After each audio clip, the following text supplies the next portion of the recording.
The Red Cross responds to nearly 66,000 disasters every year, most of them house fires. Red Cross President and CEO Gail McGovern says you need to develop an evacuation plan and practice it, especially with your children. It takes just 2 minutes for a home to be engulfed in flames. Practice those drills. We all think our kids know what to do. They don't. We need to teach them. We have started a large campaign where we're going into vulnerable communities and helping install smoke alarms. Already 92 lives were saved, and 4 of those lives were saved by a 5-year-old girl who remembered what we taught them during these fire drills, and she got her family out. We also have a slew of free apps that people can download onto their smartphones. It's what to do in every kind of disaster you can imagine, how to prepare and how to recover. To help support all the Red Cross does and to make a financial donation, go to redcross.org. That's redcross.org.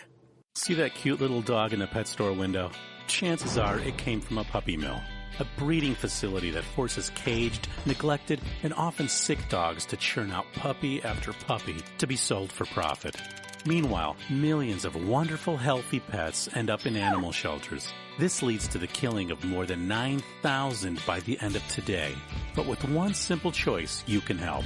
Just by deciding to adopt instead of purchase your next pet. Animal shelters are full of amazing pets looking for a home. When you adopt your new best friend, not only are you saving a life, you're taking a stand against puppy mills. When your friends see the smart choice and impact you've made, they adopt their next pet and share with 5 of their friends, who share with 5 more. Before long, thousands get involved. Pet stores stop selling dogs from puppy mills, and even more lives are saved. And with your help, we can save them all. Visit bestfriends.org/puppymills to learn more. It's Thursday night, and you're grabbing drinks with some friends. Started off with a pitcher for the table, which quickly becomes 2. There's pool. And there's the photo booth. All right, everybody squeeze in. Say cheese!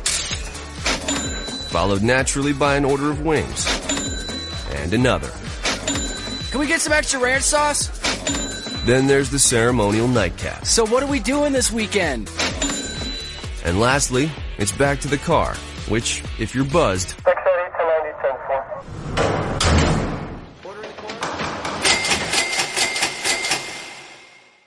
could be the most expensive night of your life. Getting pulled over for buzz driving could cost you around $10,000 in fines, legal fees, and increased insurance rates. Nothing kills a buzz like getting pulled over for buzz driving, because buzz driving is drunk driving. Brought to you by the National Highway Traffic Safety Administration and the Ad Council. Every day, the men and women of the United States Marine Corps demonstrate their commitment to defend the American way of life.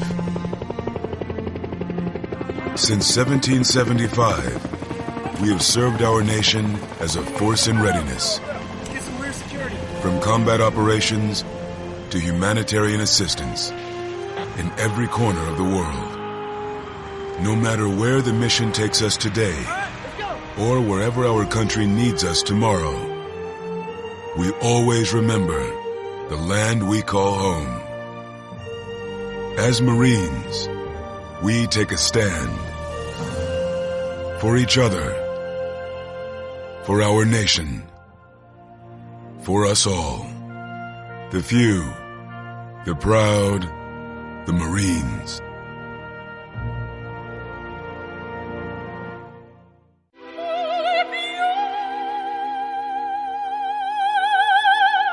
The human voice. It can be sweet as music, powerful as thunder, and so, my fellow Americans, cheerful as laughter. But for millions of people, it can also be a sign of COPD. This serious lung disease can make it so hard to breathe, you often can't catch a breath or finish a sentence, let alone carry a tune. And many who have COPD don't even know it. That's where your voice comes in. If you think you or a loved one have symptoms, talk with a healthcare provider. Early diagnosis can mean better treatments and quality of life. Join us in raising our voices for the millions with COPD who can't. Learn more, breathe better at NIH.gov.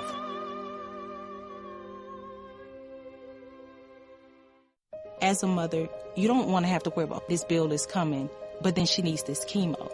That's a decision you shouldn't have to make.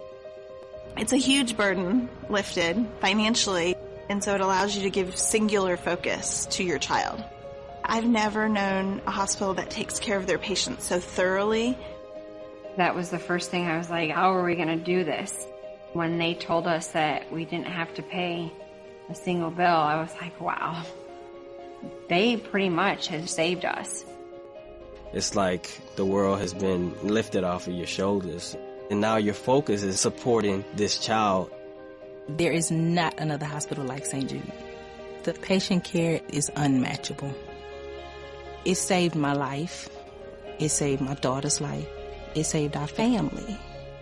St. Jude Children's Research Hospital. Finding cures, saving children. Learn more at stjude.org. The following program is closed captioned for the thinking impaired. Zinc Media. Feel the power of knowledge.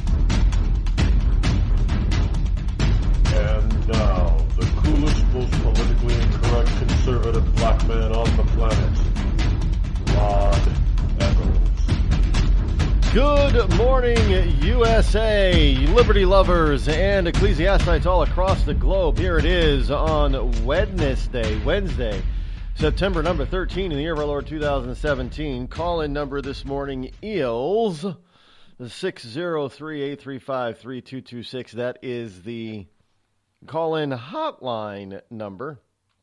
There used to be a song like that. What was it? The Silvers was the name of the group. They were family, kind of like the Jets, but back in the 70s. Hotline, calling on the hotline.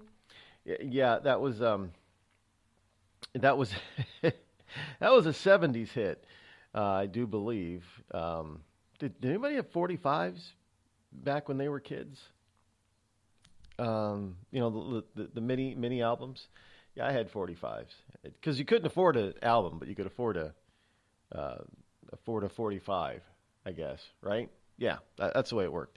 In any case, today, later on this morning, we have the Intel report coming up. So you're not gonna want to miss that. You're gonna want to tell all your friends. Twitter is trending with this whole Bernie Sanders, Nancy Pelosi single payer crapola thing. But we're not going to start out there. Where we're going to start out is last night there was a telethon. Did you see the telethon that happened last night? Now I didn't even know it was coming on. To tell you the truth, I had no idea because I don't pay attention to those kinds of things, but. So it came on. I was sitting there, and it was Stevie Wonder was the first artist. Now I'm looking at. I know Stevie Wonder is blind, and he's been legally blind for almost all of his adult life. For most of the majority of his entire life, he's been legally blind. He was born that way, I do believe. I think, I'm not sure of his sight history. But I know that all of his adult life he's been blind. I don't know about his childhood. If he was born that way or if there was an accident or a disease that took his sight gradually as a child. But in any case, that's irrelevant. Except to say that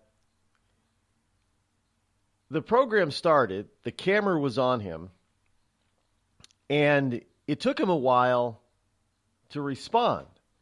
Now, you could say, well, that's because he was blind and he probably didn't see the little red light or the hand signals that they often use in television. that may be true, except Stevie Wonder has always been given auditory direction. Well, because he's blind. Since day one, obviously they couldn't give him hand signals. They had to whisper in his ear, basically. But, he was still Stevie Wonder. Now, I'm not taking any talent away from this man. Stevie Wonder is an extremely talented musician.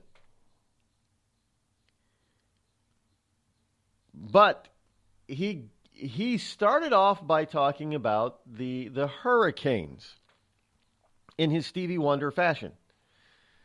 Now, if you've ever listened to Stevie Wonder talk, you would know what the Stevie Wonder talking fashion is. And at that particular point, I left the program. Not because he was speaking slowly or in his typical Stevie Wonder fashion. That had nothing to do with it. Don't misunderstand me. I like Stevie Wonder's music. I happen to personally think he's an extremely talented individual when it comes to music. But when it comes to global warming, man-made climate change, and hurricanes and how they operate, Stevie Wonder has been sold a bill of goods. However, here is this telethon, from what I understand, that goes on that's supposed to benefit all the hurricane victims. Now, I don't know how much of this money is actually going to get to the actual victims, how they're going to dole it out. Now, folks, understand, they have raised, between the two hurricanes, between charities and individual funds and what have you, they have raised hundreds of millions of dollars. Now, I do not know how they are going to distribute all this cash. Now, some of this money has been raised for charities, and some of this money has been raised for individual, what I call individual pop-up funds. Now, they're pop-up funds because they're strictly geared towards a particular event, like last night's telethon for hurricane victims. The Harvey and Irma hurricane victims. And that's where the money's supposed to go only. No place else. Maybe there's a massive pileup on I-95, so somebody would raise money for accident victims of the 1996 crash in I-95, what have you. Those are pop-up, what I call pop-up charities. And they only exist to do one thing, to gather as much money as possible and to somehow disseminate it amongst the direct victims. Or in some cases, the indirect victims, like the children. We had those with 9/11. Children of the people, of parents, adults who died in the tower, Twin Towers. There were funds, college funds for them and things like that. Those were single issue pop-up funds. In other words, they're supposed to go away. They don't stick around. And they're very narrowly focused on one particular issue. So last night's event was one of these pop-up funds. You have a pop-up restaurant or a pop-up store, retail store, those types of things. They happen in big cities like New York City and Chicago all the time. So this is the same thing for charity, a pop-up charitable event or pop-up charitable fund. And this is what this thing was last night, but it turned into, instead, a preaching event on human activity and why hurricanes are getting worse. Now, folks, we've already told you on this show and on numerous other shows why Hurricane Irma was not more powerful or more unusual than hurricanes of the past. Now, I do remember talking about this near 12-year hurricane drought. I said that when hurricanes started hitting the United States again, and the hurricane drought hitting the mainland USA was, again, not unusual. In recorded history, we've gone through periods of time when, years when we didn't have landfall of a major hurricane. But this particular time, they were going to, the liberal left is all upset And they were disappointed that hurricanes did not grow in intensity and strength and size and power and speed and hit the mainland USA. And that this drought, when the drought was finally over, they were going to use the drought as a way to talk about how mankind was affecting hurricanes, and now that they were going to end up being worse because of the drought. And you saw it from the beginning on Irma. This hurricane is going to be awful. It's going to be powerful, the most powerful storm ever. There were headlines saying that. I even read a couple of those headlines on the air. This is the most powerful storm ever. And it was nowhere near the most powerful storm. Now, Irma was nothing to sneeze at, sure. But she was nowhere near the most powerful. But they kept saying she's going to be the most powerful because she was a Cat 5.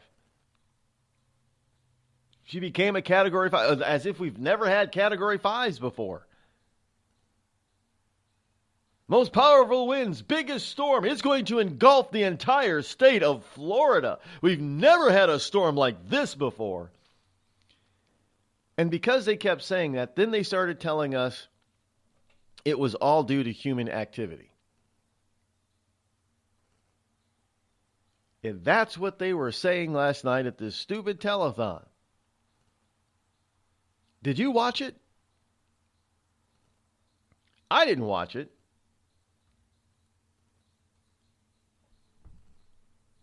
Because, well, I guess it is what it is.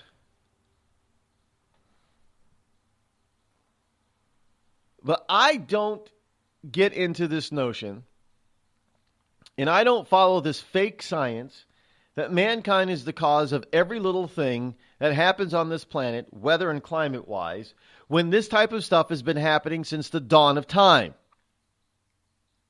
We've had weather extremes before man could affect the weather patterns. We've had ice ages and warm periods and mini ice ages and mini warm periods. And we've had an overabundance of evidence has shown that we are not the cause of any kind of global climate change. Not to mention all the crap that they keep telling us. Oh, yeah, there's no ice left in Antarctica. There's no ice left in the North Pole. We've had a meltdown. And then we get story after story after story while they're telling us this of how thick the ice is, how early the ice is coming. I mean, just got something in Iceland earlier this week. Yeah, it's an early snow and early icing in Iceland, which means that normally when this happens, it's going to be a bad Icelandic winter, meaning there's going to be a lot more snow and a lot more ice when the snow and ice start to form this early. Now, for those of you who follow the Farmer's Almanac, the Farmer's Almanac, I do believe, is predicting that this winter is going to be colder and harsher than usual, than normal.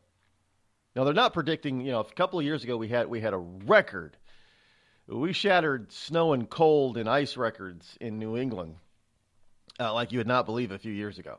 Now, the Farmer's Almanac is not predicting a winter like that, but they're predicting a colder than normal and a snowier than normal winter. And it looks like it's already starting in places like Iceland. But we're told that we're heating up the planet.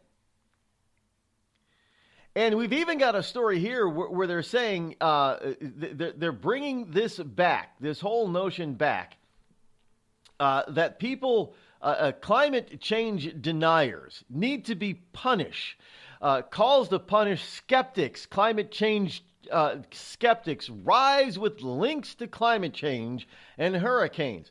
There are no links to climate change between climate changing and man. There isn't any link. There are no links between hurricanes and climate change. Look, I even told you yesterday, hurricanes are weak compared to what they get for typhoons. But nobody's claiming that, well, I guess maybe they are claiming that typhoons are also tied to man-made climate change as well.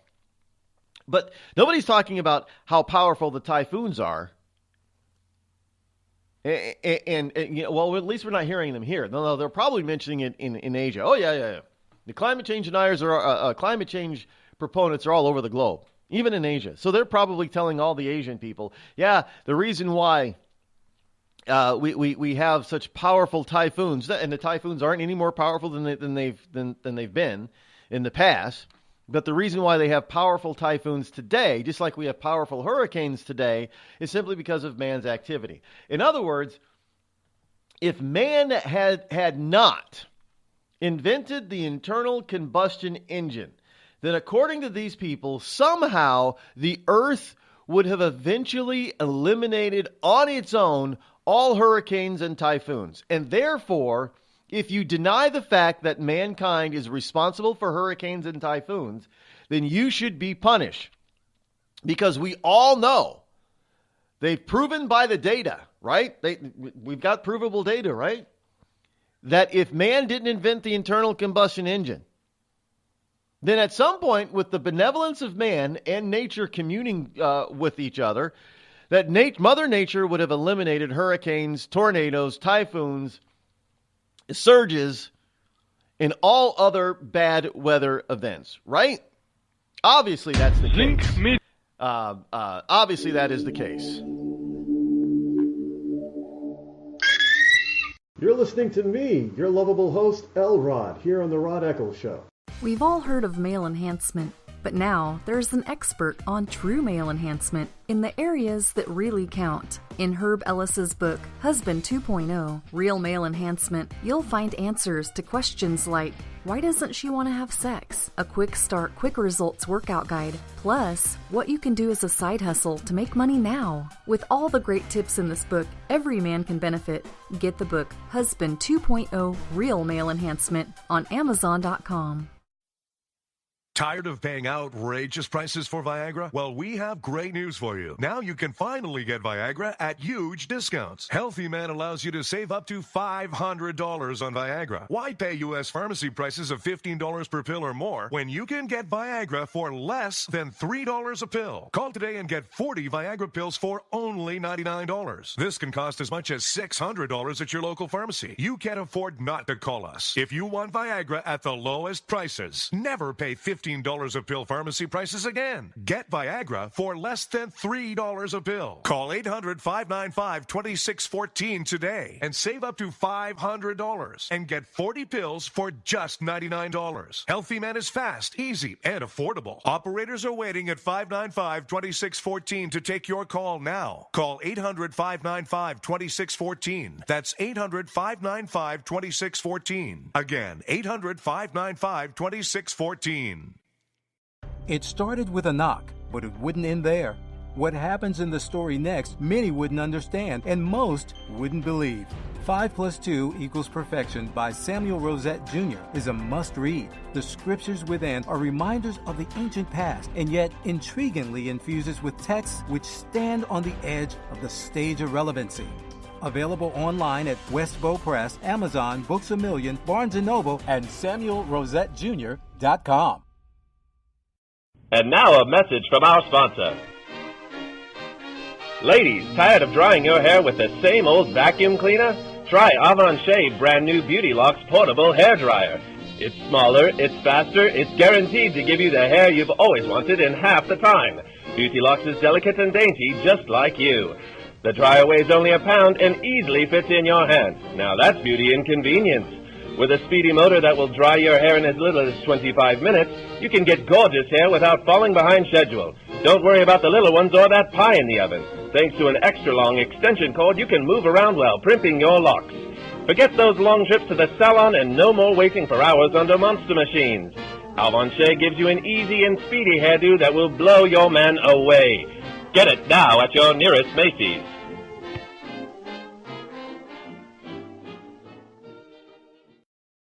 You're listening to The Rod Eccles Show. Let truth be told.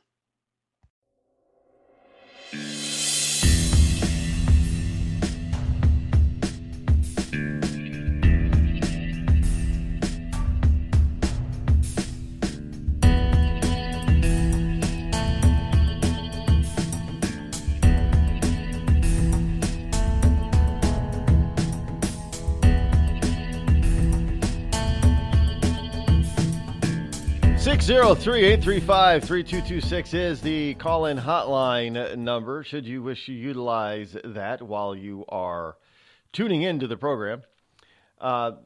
This whole thing last night, the Hurricane Telethon, celebrities turn hurricane benefit concert into left-wing sermon. Mere seconds into the celebrity-filled benefit concert for victims of Hurricane Harvey and Hurricane Irma did these stars turn the ostensible charitable event into a platform for left-wing sermonizing, as reported in Grabien News. Still haven't heard that pronounced properly. Grabien, which is news.grabien.com or Grabien. If you're French, Grabien. You got to say it that way. Grabien. It's got to be more nasally. You know, French people talk through their nasal cavity, their nose. Grabien. So when love goes into action, Stevie Wonder started this off. This is when I knew what this concert was going to be all about, and I tuned out. When Stevie Wonder kicked off the show, he began with a call for unity, but then turned to mock anyone who questioned the global warming theory. We've got to have unity. We're all brothers and sisters on this planet. Yeah, you know how Stevie Wonder talks. When love goes into action, it preferences no color of skin, no ethnicity, no religious beliefs, no sexual preferences, and no political persuasions. It just loves. As we should begin to love and value our planet.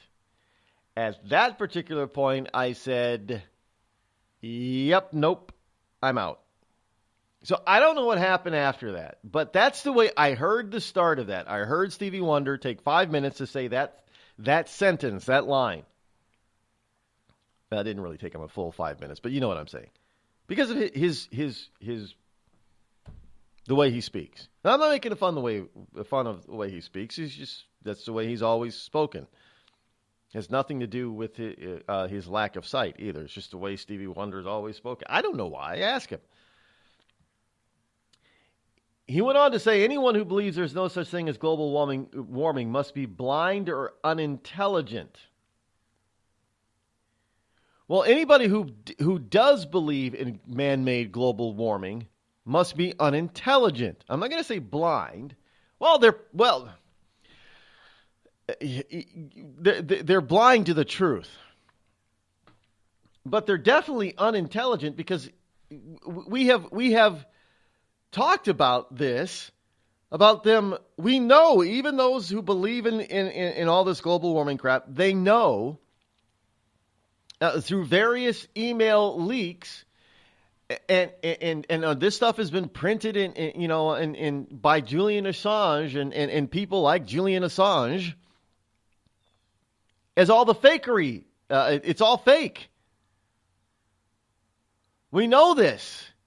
You know, emails that were hacked and released from the East Anglican College in England, and some Harvard studies that were done that were hacked and revealed to be fake, and some University of Pennsylvania studies that were emails that were hacked and released, and all the fakery that has gone on. They all know this. And yet they claim that there's scientific evidence, but all their scientific evidence has been based on fakery, false data. None of it's true. So I ask you, who is the unintelligent one? Who is really the blind? Now, you can't argue with Stevie Wonder by, you're blind. Who's going to argue with a blind man on that one? Politically incorrect again. Me, I know. I mean, Stevie Wonder is the blind one, and I'm not talking about his lack of eyesight. If you believe in man-made global warming or climate change at all, you're the unintelligent, blind idiot.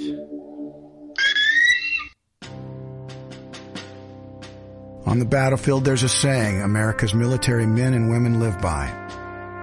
Never leave a fallen warrior behind. ever. Off the battlefield, Wounded Warrior Project operates with the same goal. We leave no warrior behind. Wounded Warrior Project is a non-profit organization created to help our men and women returning home with the scars of war. Whether those scars are physical or mental, we're here to make sure that they heal. And whether it's helping those with post-traumatic stress disorder live a normal life again, or giving much-needed support to injured warriors in veterans' hospitals, because no one deserves our help more than the men and women who risk their lives to keep us safe. Wounded Warrior Project. We never leave a fallen warrior behind. Ever. Learn more about what we do at woundedwarriorproject.org. Think fast. In the short time it takes to listen to this message, a small flame can turn into a big fire. Several minutes more, and thick, poisonous smoke may have filled your lungs and reduced your ability to respond. Give it 5, and your entire home may be filled with flames. Keep breathing. We've got you. Don't let your world go up in smoke. Have working smoke alarms and practice an escape plan for you and your loved ones. Learn more at usfa.fema.gov, because fire is everyone's fight. Have you mixed your pain meds, your sleep meds, your allergy meds? Call the Poison Helpline. Has your child eaten a tube of toothpaste, a chip of paint, a wild mushroom? Call the Poison Helpline. Have you been bitten by a spider, a snake, an insect? Call the Poison Helpline. Poisonings can happen at the home, on the job, or in the great outdoors. Call the Poison Helpline first for fast, free advice from medical professionals. Call 1-800-222-1222 anytime, anywhere. 1-800-222-1222. Save the number, save a life. Brought to you by the U.S. Department of Health and Human Services. Hi, I'm Hillary Duff. As a mom, I'm proud to support the March of Dimes in helping more women have full-term pregnancies and healthy babies. That's why I walk in March for Babies. The money we raise funds research and local programs that help babies overcome the challenges of premature birth and birth defects. Sign up today at marchforbabies.org. Together, we can help make healthier babies possible for thousands of families. It's pretty amazing when you consider that 7 years ago, we didn't have the treatments we have now. We cure 80% of children with cancer. Go back 50 years, we were curing 20 to 30%. This is the miracle story of modern medicine. We understand what makes this cancer tick. And of course, without donors from around the world, this just couldn't happen. There's one thing we're focused on, and that's beating this thing. St. Jude Children's Research Hospital. Finding cures, saving children. Learn more at stjude.org. It's Thursday night, and you're grabbing drinks with some friends. Started off with a pitcher for the table, which quickly becomes 2. There's pool. And there's the photo booth. All right, everybody squeeze in. Say cheese! Followed naturally by an order of wings. And another. Can we get some extra ranch sauce? Then there's the ceremonial nightcap. So what are we doing this weekend? And lastly, it's back to the car, which, if you're buzzed,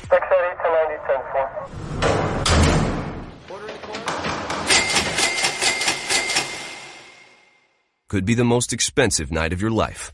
Getting pulled over for buzzed driving could cost you around $10,000 in fines, legal fees, and increased insurance rates. Nothing kills a buzz like getting pulled over for buzzed driving, because buzzed driving is drunk driving. Brought to you by the National Highway Traffic Safety Administration and the Ad Council. America's wounded warriors are coming home.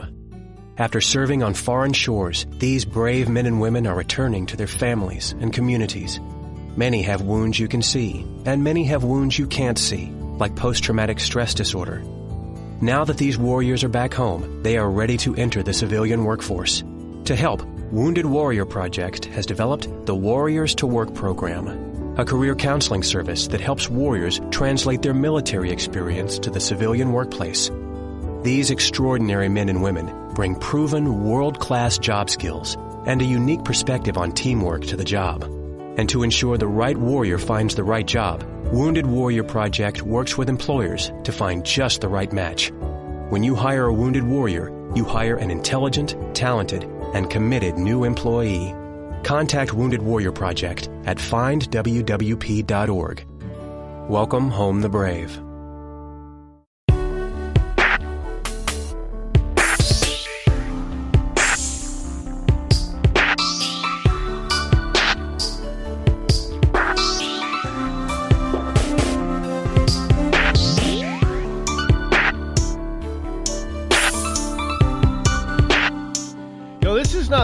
time that the left goes out on a political bend, if you will. When they claim that they're just out there supposedly helping the downtrodden and the unfortunate. Remember back when Kanye West was after Hurricane Katrina. Who was Kanye West standing next to? He was during the hurricane. Mike Myers. Yeah, baby. Kanye West was standing there. You know, I don't know why they do this kind of crap. They really think that highly of themselves that they could just, stand before you and say, hey, give us money. And well, I guess it works. That's why they keep doing it. But Kanye West is standing there next to Mike Myers, trying to convince people, that to donate to the cause to help people of Hurricane Katrina. I think that was a telethon for them. But I remember distinctly because I was watching it. And I distinctly remember that out of the blue, all of a sudden, Kanye West says, George Bush hates black people. And I distinctly remember even Mike Myers was taken aback by that. Even Mike Myers didn't know how to respond. Well, after all, Mike Myers is white, right? Mike Myers is one of those white males in Hollywood. He had that white superiority crapola going on for him.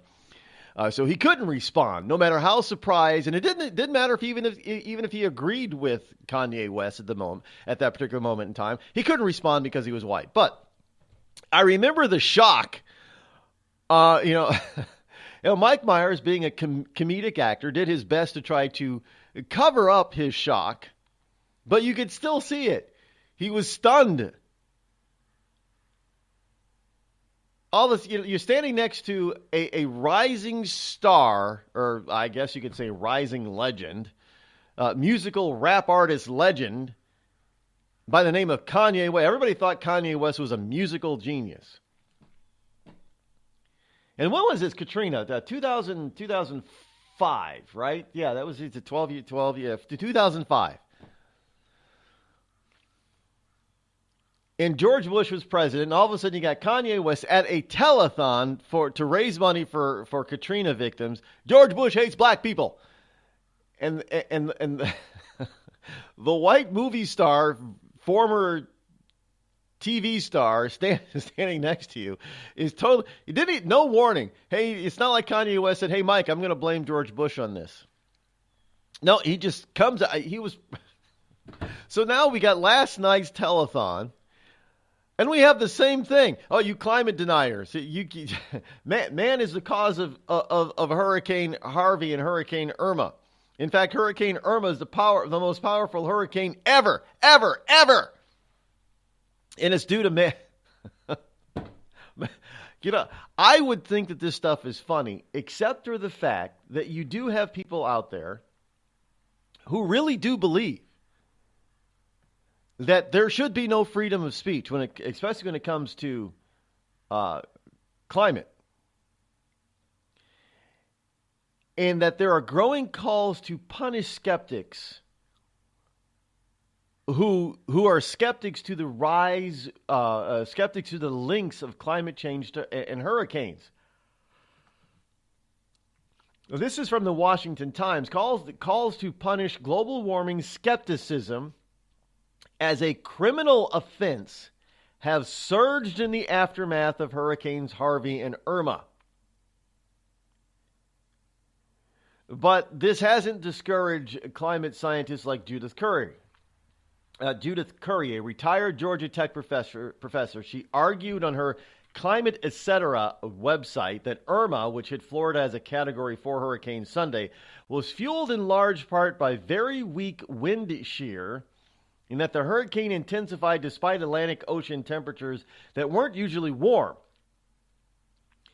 Now, the Washington Times is reporting that this kind of talk could get policymakers who heed her research hauled before the justice system if some of those in the climate change movement have their way. Climate change denial should be a crime, declared the September 1 headline in the outline. Mark Hersgard argued in a September 7th article in The Nation titled, "Climate Denialism is Literally Killing Us. That murder is murder, and we should punish it as such." So even though that there is scientific evidence to, other than man-made climate change, to give us reasons for Hurricane Harvey, if you deny the fact that just because somebody says that Hurricane Harvey was created or intensified by man-made climate change, even if you give scientific evidence, you're a climate change skeptic and denier, and you need to be punished as a murderer. Do you folks realize where this is going? Folks, let me see if I can bring a lot of this stuff together for you in an everyday sense. Now, over here, you've got people that are saying that if you do not believe in our bullshit, if you challenge us in any way in our bullshit, and this is what it is, then we're going to construe that you are a criminal and need to be brought before a donkey court. You need to be strung up. Because we need to silence the opposition. Now, you're probably thinking, well, Rod, they're never going to do that. Well, let me go back to you in the story yesterday when I told you about the enhanced pat-down from the TSA. Now, 20 years ago, nobody ever would have thought that a government official, other than a cop, if you were being arrested, nobody ever thought a government official, other than a cop, would ever put their hands on another human being. And even do you realize that even cops can't even frisk you the way the TSA is able to frisk you today? Cops do not frisk you the way TSA officials agents frisk you. Do you realize that? And the cops have more of a reason or an excuse to do so if you're under arrest. They do not frisk you that way. But here you enter the airport simply because, you know, you're denying, and you might even be utilizing some scientific data to deny, you know, climate change. But since you are denying climate change, you automatically lose your rights of dissent. And we have a government that believes that since you are walking into an airport, you automatically leave your human rights at the door. I'm not even talking about constitutional rights. Do you realize that if some regime somewhere around the planet was automatically, constantly, you know, just stopping and frisking their citizens for no reason, that you'd have liberals in this country up in arms saying this has got to stop, human rights, but you obviously check your human rights at the door. So in other words, unless you go along, and if we're told that if you somehow refuse to go through a pat down, you know, if you refuse to go through those naked body scanners, then you have to go with a pat. If you refuse a pat down, then you can be arrested for some crime. I'm not even sure what the crime is. So if you refuse government trampling on your rights, your constitutional and or your human rights, you are labeled a criminal. If you refuse to believe, now what happens if this gets into government, folks? And in some places, this is creeping deeply into government. Maybe not yet here in the USA, but in other places it is. If you do not believe, and you somehow disbelieve and you espouse that disbelief of human activity as a cause of global climate change, then in government policy, you're going to be labeled a criminal. This is where it's going. Think about this in every other aspect of our lives where we're sentient, thinking people have a natural sense of dissent of what the so-called mantra is. Now the standard is to label you a criminal for dissenting, for disbelieving, for having another opinion, for believing that there's a better way. You're now a criminal. That's not freedom, folks. That's not security. That's oppression. That's oppression at its highest order. If we ever get to the point, and don't think that it's not possible, because 20 years ago, nobody ever thought that you'd have a bunch of people, standing you before your fellow passengers at an airport and grossly patting you down, not once, but up to 9 times, and calling it a security measure. Nobody ever thought that 20 years ago. Well, 9/11 changed everything. Well, yeah, so what? Hurricane Katrina changed everything too. It's as if, well, here in the United States, it's as if hijacking had never occurred until 9/11, 2001. And all of a sudden, a hijacking occurred on September 11, 2001, and all of a sudden, hijacking is new, it now exists, and we've got to do something about it. This is as if, Hurricane Katrina was as if Category 4 and Category 5 hurricanes never hit the continental USA before. And Hurricane Katrina hit. Screw the other hurricanes like Andrew. Hurricane Katrina hit. And that changes this has never happened before. We've never had this kind of death and destruction before. Even though it was mankind's fault for not getting people out of harm's way. Even though it was man's fault for getting the money but not spending it properly on reinforcing and rebuilding and expanding the levee system in that city. Man's fault in that. But no, it's the hurricane's fault. And it's the hurricane's fault because of man's activity and man's internal combustion engine. And we've never had anything this powerful before hit. So it has to be our fault. And if you deny it, if you're labeled a denier because you show scientific evidence that all of that other stuff is fake and false, that there have been more powerful hurricanes, that there has been more death and destruction, you're now a denier and you need to be punished. That's oppression. My God, Stalin and Hitler would be so proud.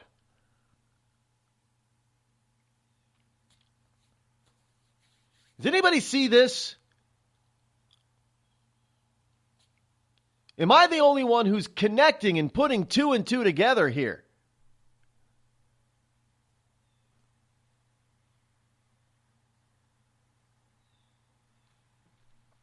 I mean, let's face it, folks. You cannot actually have a call to make everybody a suspect in a crime and still claim that you have freedom. You cannot say that you want to arrest and try and convict people who simply because they disagree with you and they may have opposing scientific data. Simply because you want to put forth your data as the only data. Think about this anywhere in life where they could do this. How about if they expand TSA pat-down searches to bus stations and train stations? What if they have to do something similar before you get into a taxi or an Uber car?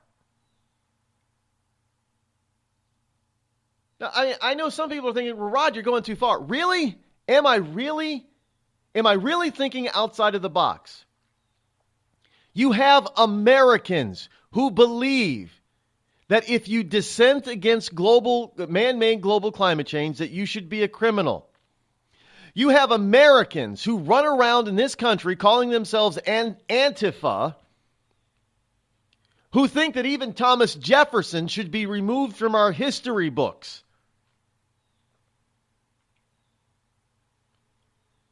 Am I really going too far in thinking this?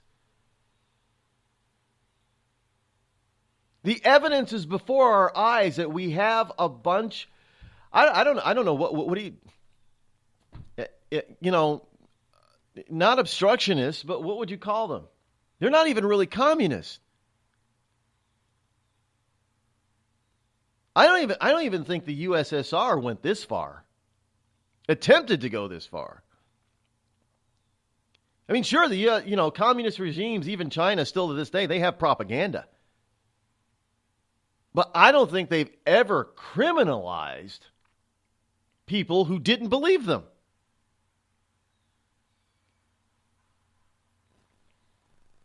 Where are we going, folks? Where are we headed? Really, am I taking this too far? I don't think so.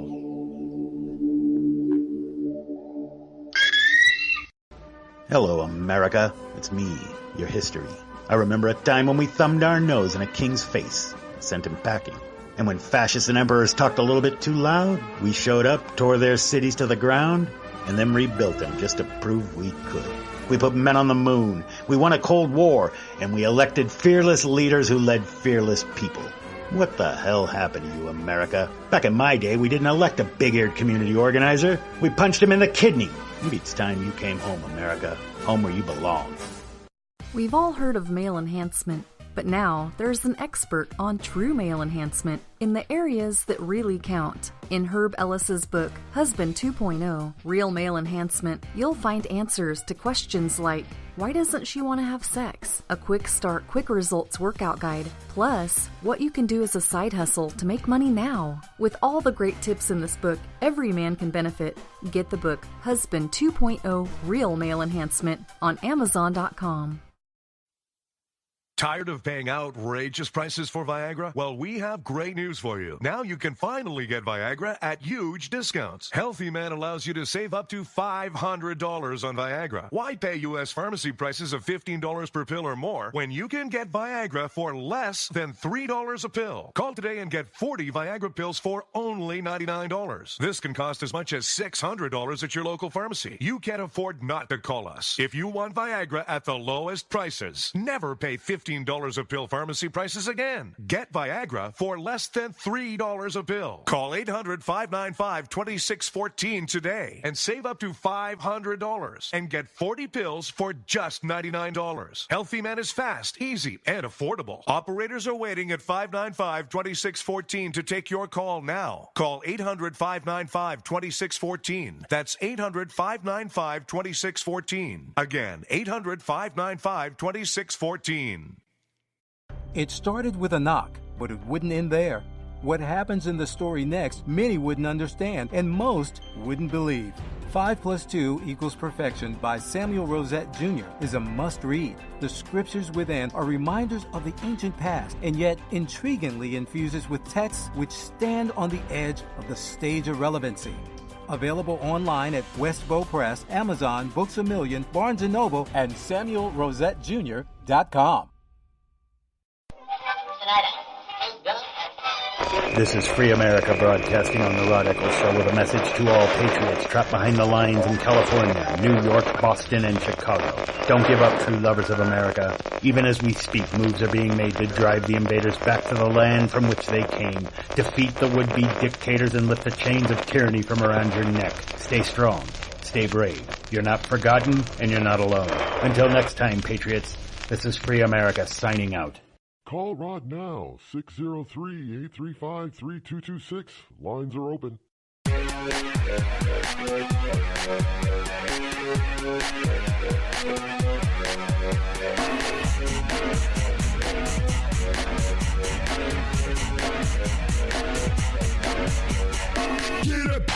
You know, the reality behind climate change, they're actually, now let's be fair here. There may be some slight truth to man's activity affecting the climate. And there's a story here in the paper pile that alludes to that, but it isn't what you think, people. It's not what you think. And this is really going to frost the man-involved, man-made climate changers. And what this I guess this scientist is theorizing is that man is affecting, in a way, climate by stopping forest fires. I kid you not. Now listen, he makes some sense here, because forest fires have always existed well before man has had the ability to control them and put them out. Now, when you have a major forest fire, what does that do? That releases CO2 and smoke and gases into the air that can, and as we have seen with major volcanic explosions or expulsions like Mount St. Helens and a few other volcanoes across the planet, that it blocks out the sunlight. It cools things off, if you will. It helps to control or change the weather pattern. And we get changes in weather patterns because the smoke and CO2, whatever it is that happens in volcanoes and in forest fires, blocks out a little bit of the sun or reflects a little bit of the sun's rays back out into outer space. Therefore, it has an effect and changes the weather slightly on the ground.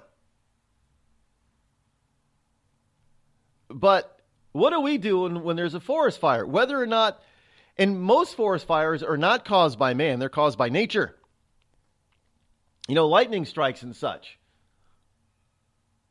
Well, according to this guy, if we just let these things burn, there'd be fewer of them. And there'd be less extreme weather changes. So in other words, with this, now he's not going to win any laureates, let me tell you on this one. He is not going to win anything. So, but this guy is putting forth the proposal that maybe we are affecting the climate because we're putting out forest fires instead of letting them burn as much as possible. Hey, it's a thought. You know, it's no more crazy than some of these other theories behind climate change. Yes, no? In fact, there is some scientific data to back him up. Is there not? But would this guy be hauled before a climate denier court as being a climate denier because he's saying, well, maybe we should just let forest fires burn as much as possible? He's no more out of bounds or crazy than any of the global warming theorists. But as a matter of fact, he probably has better and stronger evidence to support his theory than man-made global climate change theorists have. Hell, he's even using some of the global man-made global climate change science to help boost his position. So how are they going to you're not allowed to use our science for your theory, dude. Not allowed at all.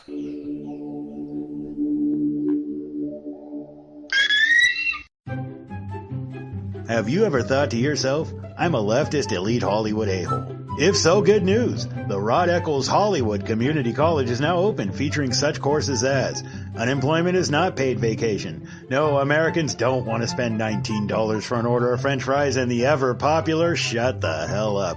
Why, just listen to this big-time celebrity endorsement. I'm not Rosie O'Donnell, and I think this school's offensive, sexist, and racist. And I think you're a giant a-hole who needs to shut the hell up. Hey, we teach a course in that. The Rod Eccles Hollywood Community College, where being an a-hole is not a guarantee you'll be an A student.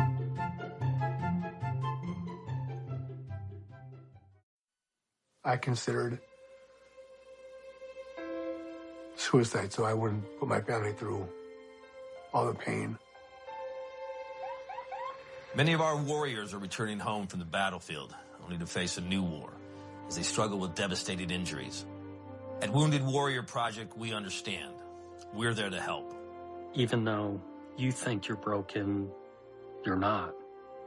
It's the physical and the emotional healing that Wounded Warrior Project provides. With a gift of just $19 a month, you can join Wounded Warrior Project. You'll help provide critically needed programs and services that rebuild lives. Beautiful. There you go, buddy. The ongoing needs of our wounded and their families will continue for many years to come. Now is the time to show your support. Call now or go online with your gift of just $19 a month, and we'll send you this Wounded Warrior Project blanket.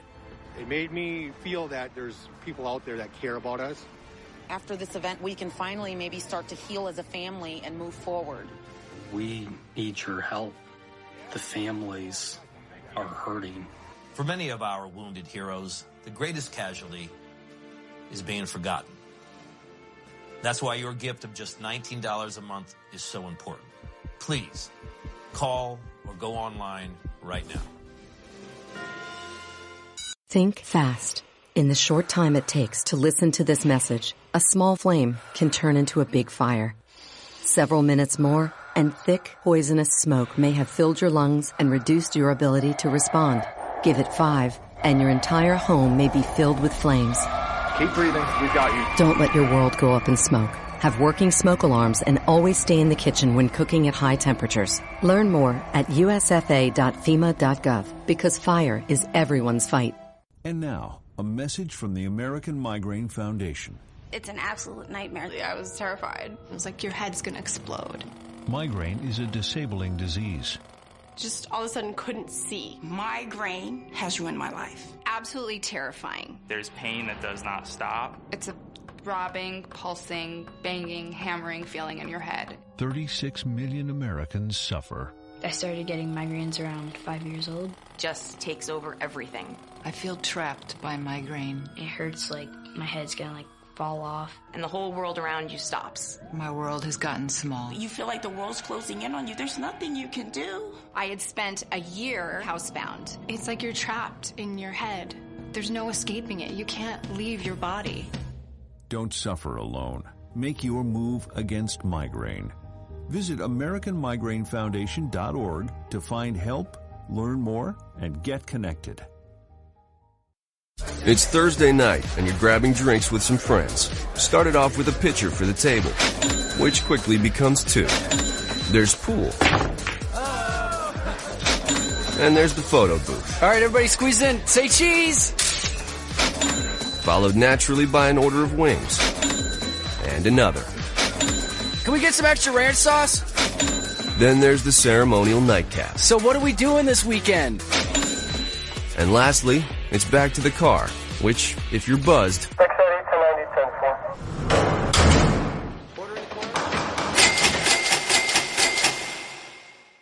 could be the most expensive night of your life. Getting pulled over for buzz driving could cost you around $10,000 in fines, legal fees, and increased insurance rates. Nothing kills a buzz like getting pulled over for buzz driving, because buzz driving is drunk driving. Brought to you by the National Highway Traffic Safety Administration and the Ad Council.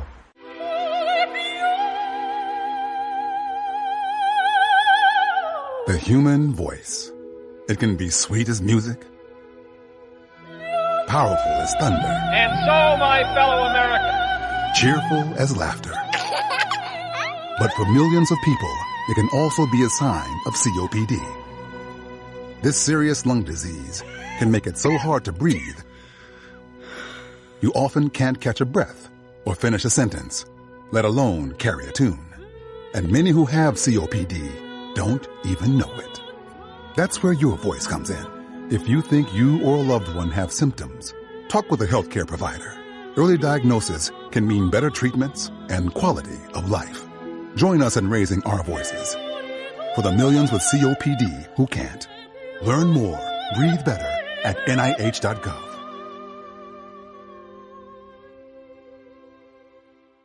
Every day, the men and women of the United States Marine Corps demonstrate their commitment to defend the American way of life. Since 1775, we have served our nation as a force in readiness. From combat operations to humanitarian assistance in every corner of the world. No matter where the mission takes us today, or wherever our country needs us tomorrow, we always remember the land we call home.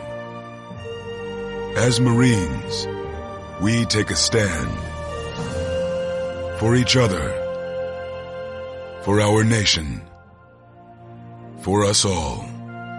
The few, the proud, the Marines.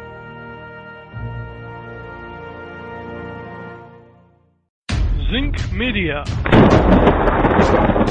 Feel the power of knowledge.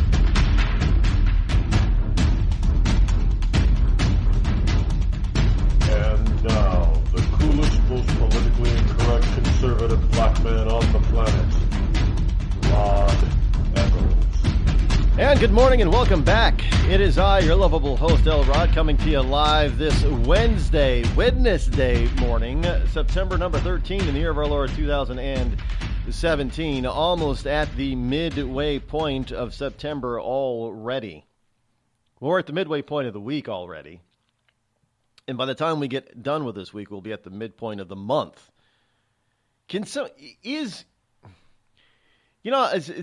I'm just wondering if it is. I don't know anything about time mechanics, the mechanics of time, but I do believe that time can speed up and slow down.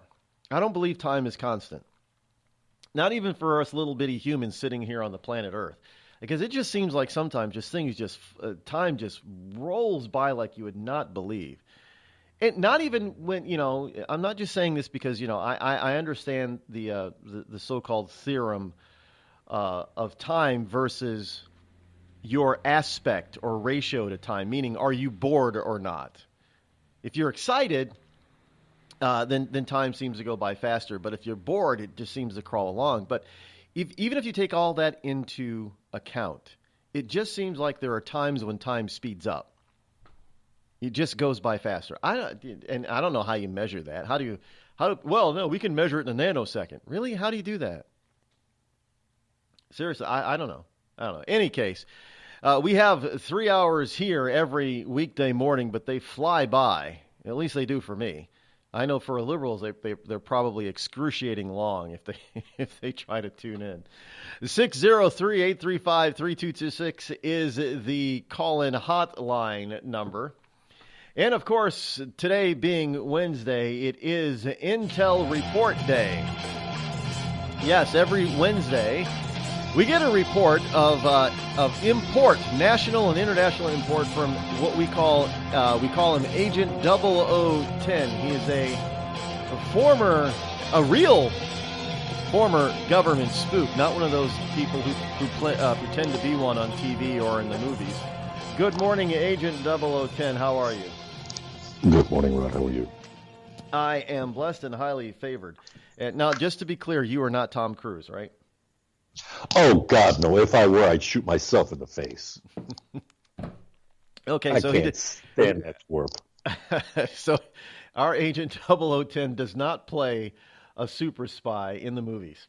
Well, geez. Actually, wasn't I talking about? No. I know what it was. I was watching Scientology with Leah Remini last night, and there was an article that I saw that went along with last night's episode, I guess, and how she was really she's Tom Cruise's nemesis. And it was an article about Tom Cruise and about how a recent former girlfriend of his was really backing Leah Remini because how the Church of Scientology was really they're out there looking for a wife for Tom Cruise, and anybody who's going to be on that trek to be Tom Cruise's wife, David Miscavige is the head of the Church of Scientology. They have to go through this intense Scientology training before they can become qualified to be his wife. And this former girlfriend was like, it's nothing but a cult. They were trying to mind bend me and mind this. And Leah Remini was right, and she was all behind Leah Remini. And now that Tom Cruise really doesn't like Leah because of this, I guess. I don't. Any case, so I don't know. I mean, do government spooks have a religion that they espouse to? I mean, obviously, Tom Cruise is in Mission Impossible a number of times, so he espouses to Scientology. So do government spooks all over the world, do they espouse to any particular religion, or is their religion their government? I wouldn't say that the government is their religion. I would say that the government is their motivation, because the government is the people. At least that's what many of us think. And we've all come to the conclusion that it doesn't matter if you're Republican, Democrat, or Independent. You're the one that's going to send us to go do stupid things and probably get blown the hell up. So to us, they're all the same. But it's what we look at is the factor of, what are you going to do for the people? Are you going to give us the ability, the freedom, the equipment that we need to get the job done? It's mission first, but the people are always the most important thing to us. But religiously, it's a case that, they're Christians, Catholics, Protestants, Jews. Hell, there are even Muslims that work for the intel agencies. And these individuals are trusted, and they're valuable assets, and they believe in the harmony between Islam and the Constitution of the United States. They believe that there is a harmony, and they live it every single day without compromising, either one of their beliefs. So, do we have a religion? No. Do we have a strict belief in the people? Yes, we do. That is the major motivating factor. The benefit of the people. The evil that is done for the good of the whole is worth it. So the evil that men do, that was a movie, if I'm not mistaken, from like the 60s or something. But we all have, I guess we all have our own little, we have the line that we will not cross. You know what? I want to say something about Tom Cruise, okay? I am sick and tired of people sitting there and saying, oh my God, he is such an amazing actor. His body of work is amazing. He's in everything. I swear, the guy is in everything. That's what, does he have to pay that much child support and alimony? That he is in every damn thing, and it's always the same character. No, he's got to pay his dues to the Church of Scientology. You wouldn't believe what it costs to belong to that church. There was a movie that I was actually looking forward to watching when it came out, and that was when the German officers of World War II were plotting to kill Adolf Hitler, and how they were captured and how they were executed. I was looking forward to watching that movie. And I was thinking to myself, you know what? I'm just going to give him the benefit of the doubt. I'm going to hope to God that he ruined that damn movie. There were so many amazing, incredible, truly talented actors that could have portrayed the role that he did.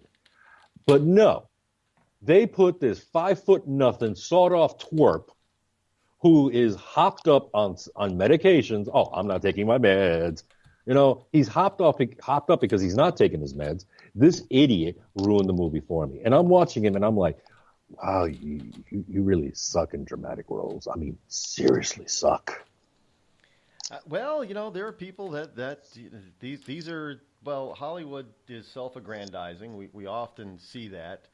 I'm not just talking about the Oscars, but where these people think that they're the in crowd.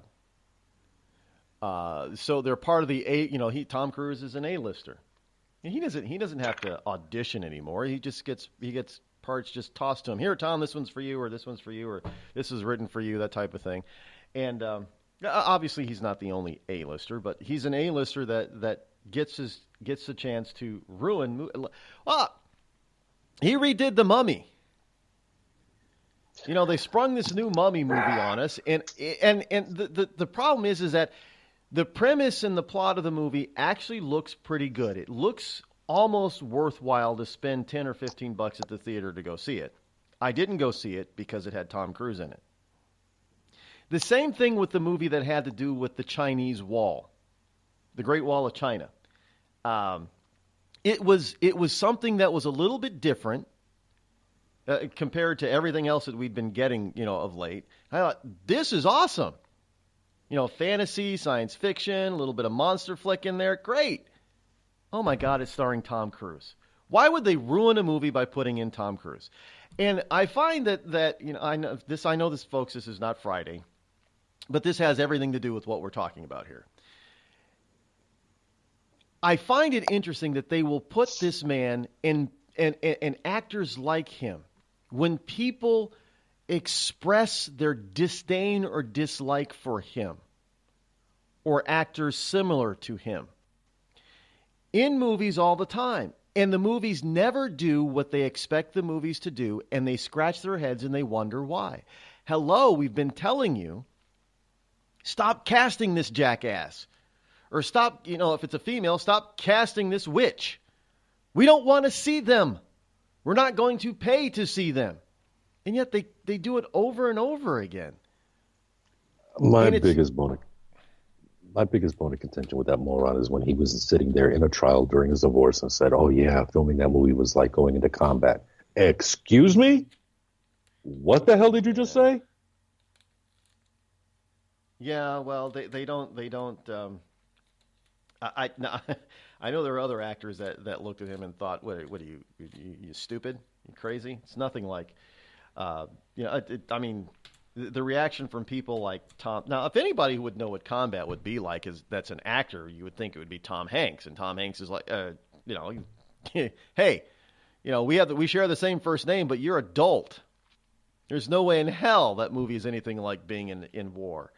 But hey, I like I said, yeah. Every time I was in the middle of a firefight, I'd say, excuse me, cut, stop. I have to go to my trailer because I need a latte. I just need to go sit down and review my lines and have a latte because I'm spent. Yeah, I did that every damn time. Every time. And you know what? The enemy said, okay. Idiot. So you don't get to cut and do over again. Everything that you do. No. It's no. Well, one time thing. Oh yeah, last time I tried to do that. Last time I had a break really during the middle of a firefight, I took a round to the chest. Thank God for body armor. Well, we all know that doesn't actually hurt. So that's the hell it doesn't. Knock the crap out of me. That's what we get in the movies. These people get shot all the time, and it ends up being a major. You get shot in the gut, or the chest. It's just a flesh wound. Doesn't hurt. Okay. It knocked me on my butt, knocked the wind out of me. And I'm laying. I'm like, oh God, this hurts. No, you didn't do it right, because you should be able to immediately get up and start fighting all over again. Just like I did eventually. Just like if you get shot in the leg, you can still be a karate master if you get shot in the leg. All you got to do is just, wrap a bandana around your leg, and that takes care of the pain and everything else, and you'll be fine. Now, when the fight's over, you'll start limping again. But until then, you'll be able to kick some. And I could fire 30,000 rounds without even switching magazines. Yeah, okay, fine, got it. Yeah, they have those too. Okay. I think that's why we have certain legislators that are trying to limit the number of rounds you can have in a clip, because they watch these movies. You don't need to have a 30,000 round clip. Well, they really don't. Yeah, okay.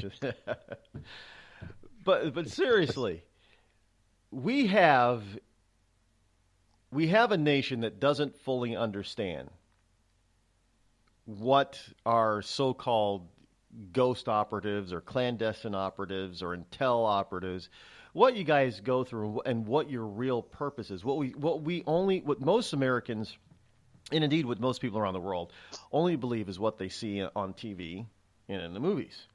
From TV shows like The Saint to movies like Mission Impossible. That's not the reality. And in fact, a lot of times you're doing a lot of boring stuff, correct? Oh God, yes. Mind-numbing at times. So this is it's something that probably needs to be exposed as far as the reality portion a little bit without obviously compromising those who are still in the field. But to let people know, and this stuff, it really is dangerous. There is no do-overs. You often, well, maybe in the movies they do get that a little bit right about, excuse me, about how dangerous it can be. I mean, but obviously none of you guys are like the real. Well, I shouldn't say real, but none of you, nobody's like James Bond. You know what? Or is there? Like this. Do you guys get gadgets like that?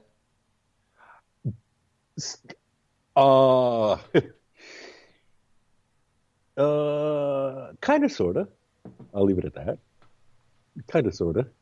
I mean, there were certain gadgets that I did have that I paid for myself because I thought they were cool as hell, and I knew that I was going to need them eventually, and lo and behold, I did. But these weren't gadgets that were like authorized by the agency or anybody that I worked with. They just didn't know I had them until I used them, and they were like, "Oh, glad you had that." I'm like, "Yeah, so am I." So you didn't have the equivalent of a Q and a Q department that issued you a very expensive, well modified foreign sports cars. No, I bought that bad boy myself. I had to pay for that myself, and it was not modified. I mean, it was pimped out, but it was not modified.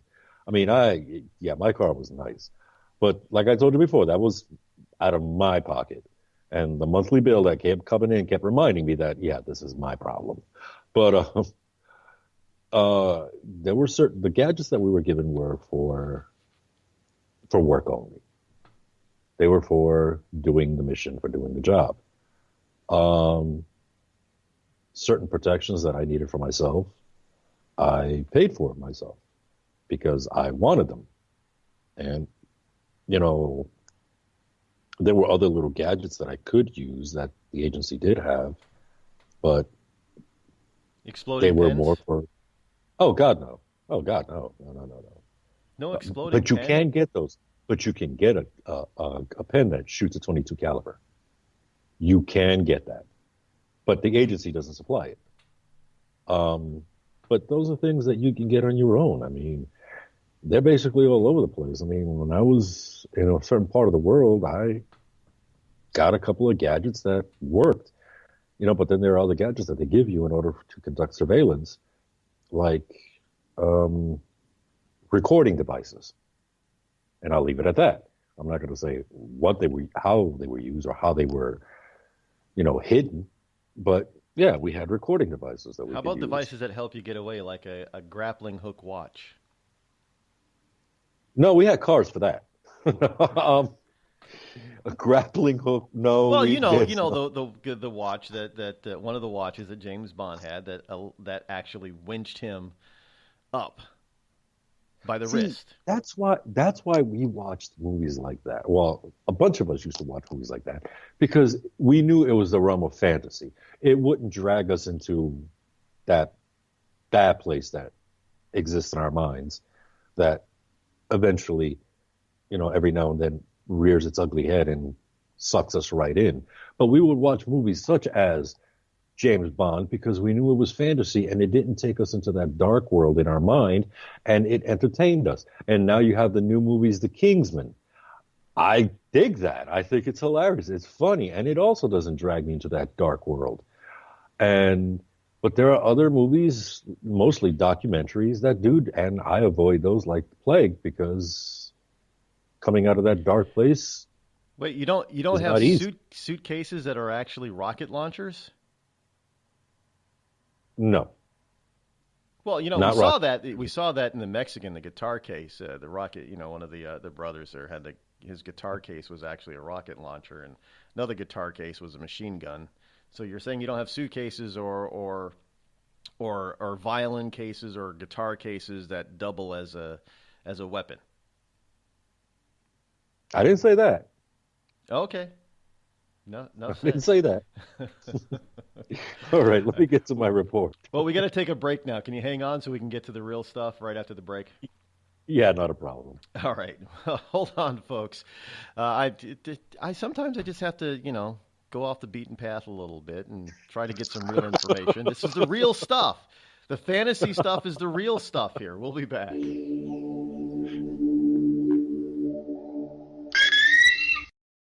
You're listening to the Rod Eccles Show, the coolest, most politically incorrect, conservative black man on the planet. Tired of paying outrageous prices for Viagra? Well, we have great news for you. Now you can finally get Viagra at huge discounts. Healthy Man allows you to save up to $500 on Viagra. Why pay U.S. pharmacy prices of $15 per pill or more when you can get Viagra for less than $3 a pill? Call today and get 40 Viagra pills for only $99. This can cost as much as $600 at your local pharmacy. You can't afford not to call us. If you want Viagra at the lowest prices, never pay $15 a pill pharmacy prices again. Get Viagra for less than $3 a pill. Call 800-595-2614 today and save up to $500 and get 40 pills for just $99. Healthy Man is fast, easy, and affordable. Operators are waiting at 595-2614 to take your call now. Call 800-595-2614. That's 800-595-2614. Again, 800-595-2614. We've all heard of male enhancement, but now there's an expert on true male enhancement in the areas that really count. In Herb Ellis's book, Husband 2.0, Real Male Enhancement, you'll find answers to questions like, why doesn't she want to have sex? A quick start, quick results workout guide, plus what you can do as a side hustle to make money now. With all the great tips in this book, every man can benefit. Get the book, Husband 2.0, Real Male Enhancement, on Amazon.com. It started with a knock, but it wouldn't end there. What happens in the story next, many wouldn't understand, and most wouldn't believe. 5 + 2 = Perfection by Samuel Rosette Jr. is a must-read. The scriptures within are reminders of the ancient past, and yet intriguingly infuses with texts which stand on the edge of the stage of relevancy. Available online at Westbow Press, Amazon, Books A Million, Barnes & Noble, and SamuelRosetteJr.com. You know, a couple of weeks ago, a long-haired young person came into our bank and said to me, I bet you won't lend me money to buy an electric guitar. Well, he was making $100 a week, and he was over 18, and I said, I bet you I will lend you money to buy an electric guitar. And I did. So what happens? The punk gets busted for possession of dangerous drugs, and we're out $350. There's one thing about kids nowadays. You don't have to give them credit. Universal Bank. We trust you. About as far as we can throw you.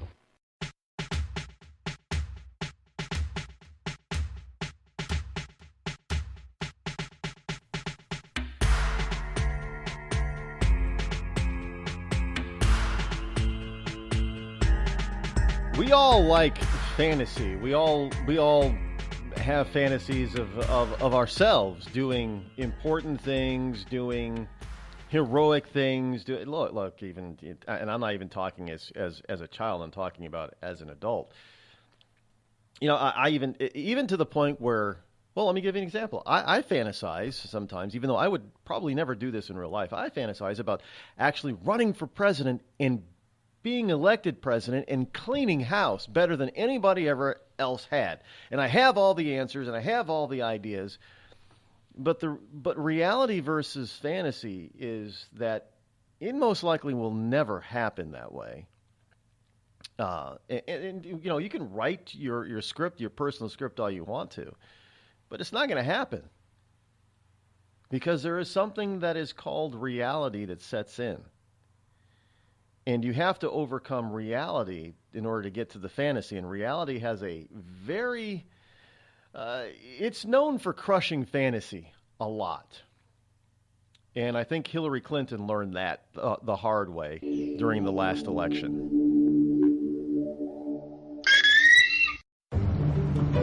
Dad, we need to talk. Can we just enjoy the drive? If you're not going to listen to me, who will we listen to? Jeffrey. Marcia Gay Harden? What? Eyes on the road, Dad. What are you doing? What are you doing in my back seat? How did you get in here? You're getting older. Not that old. Your brain's changing. It's natural. Yeah, that's what I was saying. Honey, I've got experience with this. Jeffrey, brain health is all about making the most of your brain as you age and helping to reduce some of the risks to your brain. Really? Now that's interesting. So, you'll talk to her about this, but not me. Marcia Gay Harden? Where did she go? Learn what you can do to help keep your brain healthy at brainhealth.gov. She didn't say goodbye. I mean, I would have. Visit brainhealth.gov.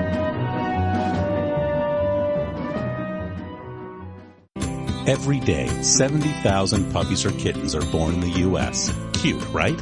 What's not cute is that half of all litters are accidents, which leads to millions killed in shelters each year. Turns out, those little cuties can get pregnant sooner than you think. But here's the good news. You can stop the accident before it happens. When you bring home a pet, get them fixed at 4 months old. Prevent more. Fix at month 4. Visit fixat4.com for more information. Brought to you by Best Friends Animal Society. There's a threat targeting America. One that's growing fast, but may still be hard to see. Lyme disease. Spread by tiny ticks, often smaller than the head of a pin. This dangerous disease is now more widespread than West Nile, tuberculosis, and HIV/AIDS combined. And if left untreated, it can lead to arthritis, facial paralysis, and even memory and concentration problems, often called brain fog. As the threat of Lyme disease grows to more than 300,000 projected cases each year, it's time for us to target Lyme disease. That means checking for ticks when you've been outside, even in your own backyard. It means seeing a doctor if you experience the symptoms of Lyme disease, which can include joint pain, flu-like symptoms, fever, fatigue, or sometimes a bullseye-shaped rash. Set your sights on stopping Lyme. Learn how you can target Lyme disease at targetlyme.org. Battles aren't won solely on the field. That's a common misconception. Battles are won within, over enemies of fear, enemies of doubt. In that place where promises are kept. Promises to oneself. This is a physical training event! Promises to one's community. Healthy people move debris out of their house. Promises to one's country. In the heart of every Marine, you'll find a promise. A promise forever kept. A promise of battles won.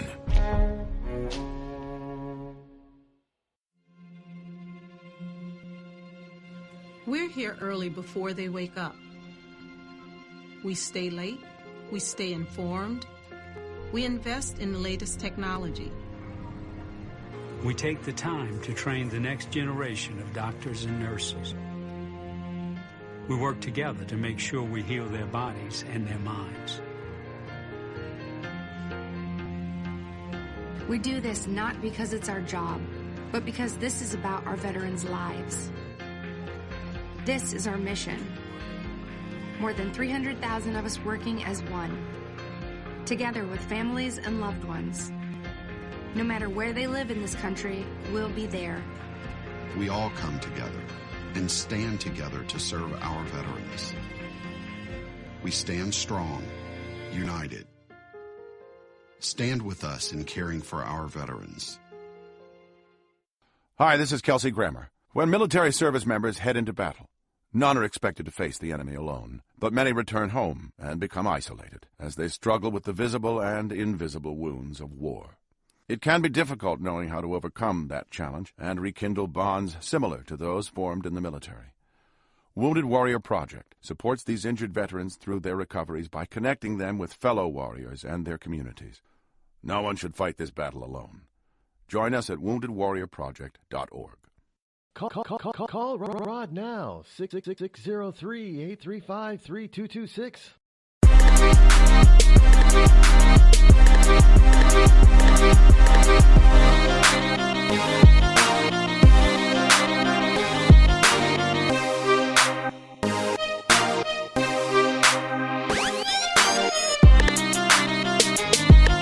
And we are back. Welcome back as we are continuing our conversation with, well, actually our report. We're going to get to our report post-haste with Agent 0010 now. Sorry for taking up so much of your time with the fantasy report part. But now let's get into the meat of it, shall we? What's going on this week? Okay, here's what's going on. The 33,000 emails that were supposedly bleach bit by Hillary Clinton, seems that they've been found. And who had it the whole time? The National Security Agency, my old company. The NSA offered to give James Comey the 33,000 emails that were supposedly bleach bit by Clinton's camp during the investigation. Now, here's the catch. Comey declined them. Why did Comey decline them? You know, a lot of people are like, oh, because he was in cahoots with the Clinton camp. Think about this. Let's not forget a couple of things. First of all, Loretta Lynch told him, don't call it an investigation, call it a matter. And then last week, I brought up the fact that a very reputable magazine has come out and said that President Barack Obama told James Comey, you are not going to prosecute Hillary Clinton. So because of those two places, he's caught between a rock and a hard place. He turns around and would you accept them since you're going to ignore them anyway? Why bother having them in your possession? Keep them at the NSA where they're nice and safe. So James Comey refused it. Now he's being chastised because he turned down these 33,000 emails. You know what? I stepped out of the picture. I stepped out of that frame and I started thinking, Washington, D.C. You have Obama, Clinton, Lynch, Comey, all in D.C. You have the power of the Democratic Party behind 3 out of the 4 people I just mentioned. What would happen? Basically, Comey would have been completely destroyed. Because think about this. Any attorney that's listening to this radio program right now or listening to this broadcast right now, I want you to either verify or debunk exactly what I'm saying. The Democratic Party has so many weapons that they can obstruct, block, stop, do anything and everything under the sun to prevent anything from happening. They also can use that same exact power to destroy somebody. Now, what would have happened? Comey would have said, we want to prosecute. The Democrats would have stepped into the picture and said, hold on. You're not going to prosecute yet. Why? Because now we're going to investigate you. We're going to investigate not just you, but the entire FBI, and we're also going to investigate everybody that was involved in this investigation on Hillary Clinton. That would have taken years. It would have dragged for eternity. There would have been no prosecution. Now, you're James Comey. You're thinking to yourself, well, everybody's saying Hillary's going to win, that Hillary's going to be the next president of the United States. Do I really want to be on her bad side for trying to prosecute her during the campaign? You know what? A wiser man, which James Comey was, said, you know what? I'm going to point out everything she did wrong and then say we're not going to prosecute. This keeps leading back to the fact that I keep telling people that James Comey knew Hillary Clinton was guilty, tried to save himself, his agents, and the agency itself from being basically dismantled, taken apart, and then put back together by the Democrats, and just said, in the future, somebody's going to step up and they're going to do something about it. So let me just lay a little bit of the groundwork for that, but save myself and the agency as well. So that is my insight as to why James Comey refused these 33,000 emails. But guess what? We know they exist. Now it just needs to be accepted by somebody to go to the NSA and say, hey, we want them and we want them now. Let's see who has the actual heart to do that.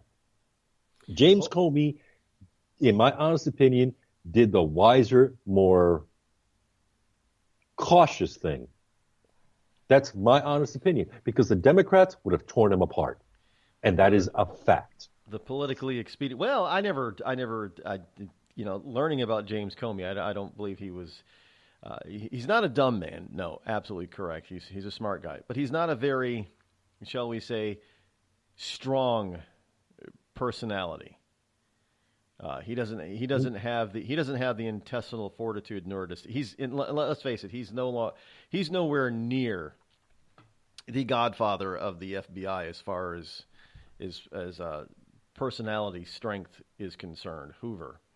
But think about this also. The Democrats would have turned around and told them, well, by the way, you also have to step down as head of the FBI. You have to recuse yourself while this investigation is going on. That would have definitely happened. And we know this for a fact because guess what? They did it to Jeff Sessions. They've done it to others in the past. They would have told Comey, you need to step down from this because we don't want you being on the inside of the FBI manipulating anything while we're doing this investigation. So you have to step down and recuse yourself from this entire investigation, because then we would have had an investigation not just on President Trump, but we would have had another investigation on the FBI. And it would have been somebody who doesn't like Comey going after him. And he knew this. He weighed these things out. Why do I know this for a fact? Because you know what? Well, you have to take his character. Oh, yeah, you got to take his character into consideration. You have to take many aspects of this entire thing into account of what would have happened, what he should have done, what he could have done, and what he actually did, and what the Democrats and everybody else would have done. They would have torn him to shreds. They would have found anything and everything. And by the way, everybody has their own little private scandals. Everybody has their own little picadillos in life. Well, guess what? Those would have come to the surface as well. It would have gotten very personal, and it would have destroyed them. With all of that, with this, the 33,000 emails, stuff still seems to come out on Clinton by drips and drabs. Why do you think she is still pounding away that it's everybody else's fault and bring out this book? She's not going to make any money on the book. Well, her publisher is anyway. Why is she still there? Nobody likes her anymore. Because it's one of those Saul Alinsky theories that if you pound the lie in hard enough, it will eventually become the truth. So that's what she's doing. And by the way, her book is already 40% discounted on Amazon. Yeah, because somebody's going to buy it. So this, she's been told over. I mean, hell, now we've got a judge in Maryland that wants her lawyers investigated for their part in helping her delete emails. So she's actually doing more harm than good by staying in the limelight. So even for herself. So why is she doing it? What is the end game here? She's trying to show that she was the victim. She was the victim. Because honestly, I kind of have a gut feeling here that her daughter is going to be running for office eventually. So she's got to lay the groundwork for her kid. Her and Bubba have got to lay the groundwork. Oh, I'm the victim. Oh, I was the victim too. Yeah, okay, whatever, dude. And got to lay this groundwork so Chelsea can have an easier time. That is my honest consideration, my honest opinion, though. Okay, but nobody's buying it.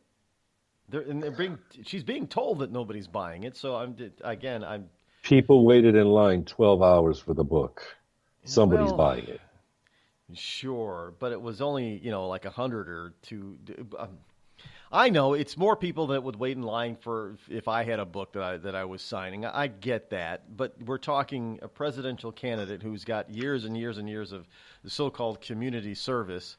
She's a former first lady, and her husband was, he's a famous internationally for being a womanizer. You'd think she'd have more people at her book signing than were actually there, and you would think that the publisher and places like Walmart and Barnes and Noble and Amazon wouldn't be discounting it 40% already before the book is even released. I mean, 20 to 25% is pretty standard in the industry. 40% is a clearance price. It really is. It's not even an original title because somebody wrote a book several years ago when President Bush had left office. And guess what the title of that book was? What? What happened? What Same happened? exact freaking title. What happened was... Yeah, I know. What happened was... No, next story I got is on... Remember Evan McMullin? Yes. Mr. Evan McMullin, for those who don't remember him, because he is forgettable, Mr. Evan McMullen used to be was in the CIA at one point. Then he just jumped on board at the last moment to run for president under the Republican ticket. Well, Mr. McMullen, when he first, in 2016, on Twitter, he couldn't even keep his mouth shut for a nanosecond, which basically proves he sucked. Yeah. He turned around and on Twitter, on August of 2016, he sent out a tweet stating that his role was to convince members of Al-Qaeda to work with the CIA. Him admitting to that alone was a security breach. But then on September 2017, just a few days ago, a professor at Northeastern University tweeted that the U.S. was relying on Al-Qaeda types to conduct regime change in Libya and Syria, and that Al-Qaeda had become a feature to our policies. Well, guess what? All of a sudden, Mr. McMullen chimes in with, that Mr. Abrams, that if he's suggesting, because that's the name of the professor from Northeastern, Mr. Abraham, I should say, I'm sorry, that if he is suggesting that the CIA is in cahoots with Al-Qaeda and has, that he's wrong. And is he actually teaching that to his students? Well, first of all, you shouldn't be admitting that what you're doing when you worked at the CIA. You should not be admitting to any kind of operations that you may have been involved in. You do not admit to any of that. To this day, all the time that you and I have known each other, Rod, you don't know what I did. You don't know where I went. You don't know who I talked to. You don't know any of that. But here we have Mr. McMullen openly admitting, I went to Syria and I talked to members of the Al-Qaeda to work for us, which proves that what Mr. John McCain did was also, verified by that. McCain and then McMullen, these two boneheads opening their mouths, giving away actions that we're trying to conduct. Well, you know what? As far as John McCain was concerned, he was talking to the leadership, al-Nusra of Syria. Well, Mr. McMullen had no business opening his mouth. Seriously. He had no business opening his mouth. Well, this was about him then. It wasn't about, what's the deal? What are they trying to get out of this? I mean, I always look for, what's in it for them, a form of with them. What's in it for me type of thing, but what's in it for them? When it comes to politicians and politicos, what's in it for them? What's he trying to get out of this? He was just trying to show that, look, I risked my life for this country. You're showing off, you're shooting your mouth off, talking about certain things that you did when at the agency, and then when you're confronted by it, all of a sudden you're like, that never happened. Really? You talked about it last year, bonehead. You had no business talking about it to begin with, because these operations are, for the most part, clandestine. And if they're clandestine, you don't talk about them.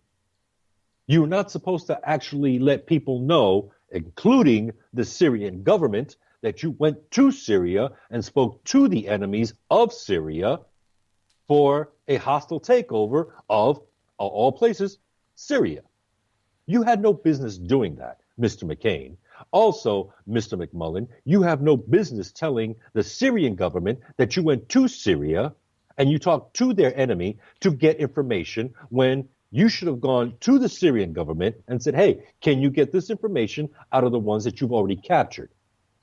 Can you interrogate them for us? That is what you call proper etiquette, because this is the same country, and I'm speaking about the United States, that's all up in arms about the crap theory that the Russians meddled in our elections. And mind you, the story that broke out a couple of days ago about the Russians buying ad space on Facebook also verifies the theory that I gave you, Mr. Eccles, that the Russians' interference consisted of Facebook and Twitter. They bought some Facebook ads. Okay, anybody can buy Facebook ads. It doesn't have to be. Anyway, well, is any of this to really now?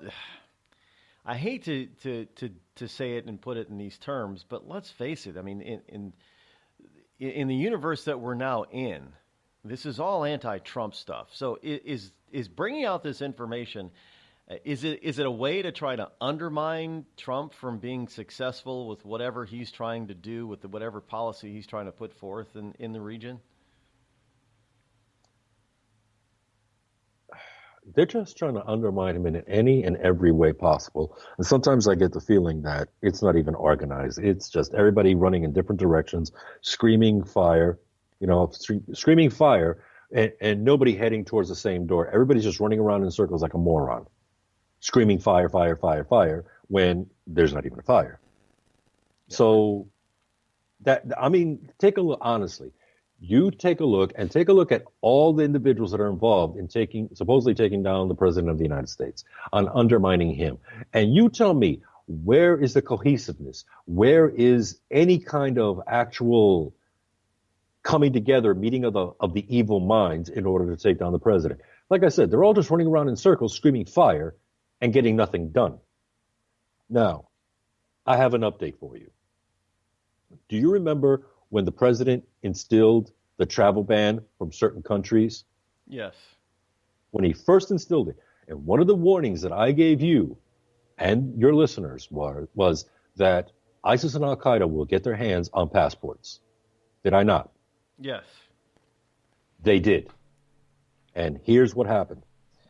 There's a newspaper in Germany called Der Spiegel. Now, Der Spiegel has brought out a report.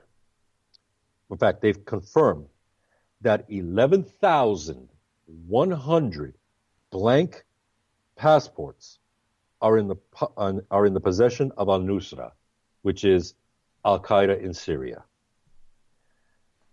Well, now, yeah. Oh, not done. Not done. Not only that, but the German government has found an additional 8,625 forged passports of people claiming to be refugees trying to get into Germany. Well, isn't that interesting? We have all these people that are trying to leave Germany now. Germans leaving Germany, but we have Americans who want to become German, by the way. You can't make this stuff up. I realize that. I say it often. You can't make it up. I warned you. I warned your listeners. I said months ago, this was going to happen. And this report came out in Der Spiegel on September 11th, 2 days ago. Yeah, that had a wonderful. There's a reason behind that because of the anniversary of that meaning behind that day. But in any case, as usual, some really good informative stuff, Agent. We really appreciate. I know I really appreciate you being here and dishing the dirt for us and straightening some of this stuff out for us. It's really appreciated. You don't know how much it is. It really is. Oh, not a problem. So, I'm always here for you guys. And when I make it big, I'll remember you guys. We'll get Tom Hanks to play you in the movie. How's that? I'll shoot you in the face if you do that. Anyway, you guys have a great day. And take care. Right, stay safe, my friend. We'll be back.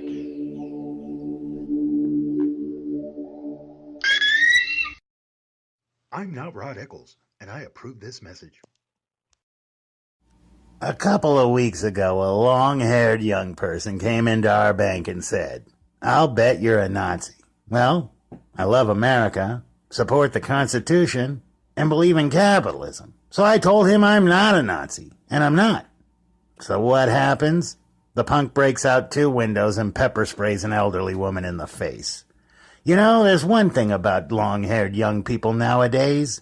They're real assholes. Long-haired young people, you suck. Tired of paying outrageous prices for Viagra? Well, we have great news for you. Now you can finally get Viagra at huge discounts. Healthy Man allows you to save up to $500 on Viagra. Why pay U.S. pharmacy prices of $15 per pill or more when you can get Viagra for less than $3 a pill? Call today and get 40 Viagra pills for only $99. This can cost as much as $600 at your local pharmacy. You can't afford not to call us. If you want Viagra at the lowest prices, never pay $15 a pill pharmacy prices again. Get Viagra for less than $3 a pill. Call 800-595-2614 today and save up to $500 and get 40 pills for just $99. Healthy Man is fast, easy, and affordable. Operators are waiting at 595-2614 to take your call now. Call 800-595-2614. That's 800-595-2614. Again, 800-595-2614. We've all heard of male enhancement, but now there's an expert on true male enhancement in the areas that really count. In Herb Ellis's book, Husband 2.0, Real Male Enhancement, you'll find answers to questions like, why doesn't she want to have sex? A quick start, quick results workout guide, plus what you can do as a side hustle to make money now. With all the great tips in this book, every man can benefit. Get the book, Husband 2.0, Real Male Enhancement, on Amazon.com. It started with a knock, but it wouldn't end there. What happens in the story next, many wouldn't understand, and most wouldn't believe. 5 + 2 = Perfection by Samuel Rosette Jr. is a must-read. The scriptures within are reminders of the ancient past, and yet intriguingly infuses with texts which stand on the edge of the stage of relevancy. Available online at Westbow Press, Amazon, Books A Million, Barnes & Noble, and SamuelRosetteJr.com. Warning. Listening to the Rod Eccles Show by the Idiot Left may cause outrage, fear, a need for safety pins and/or spaces. If you experience any of these symptoms or are allergic to truth, tune in and learn something.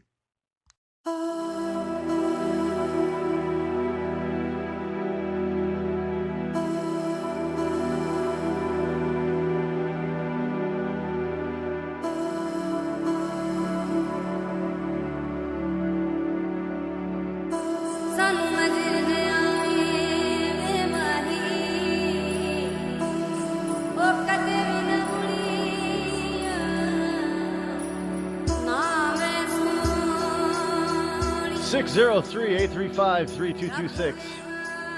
You know, one of the things that we always have to be cognizant of is the fact that that people in politics, they do things,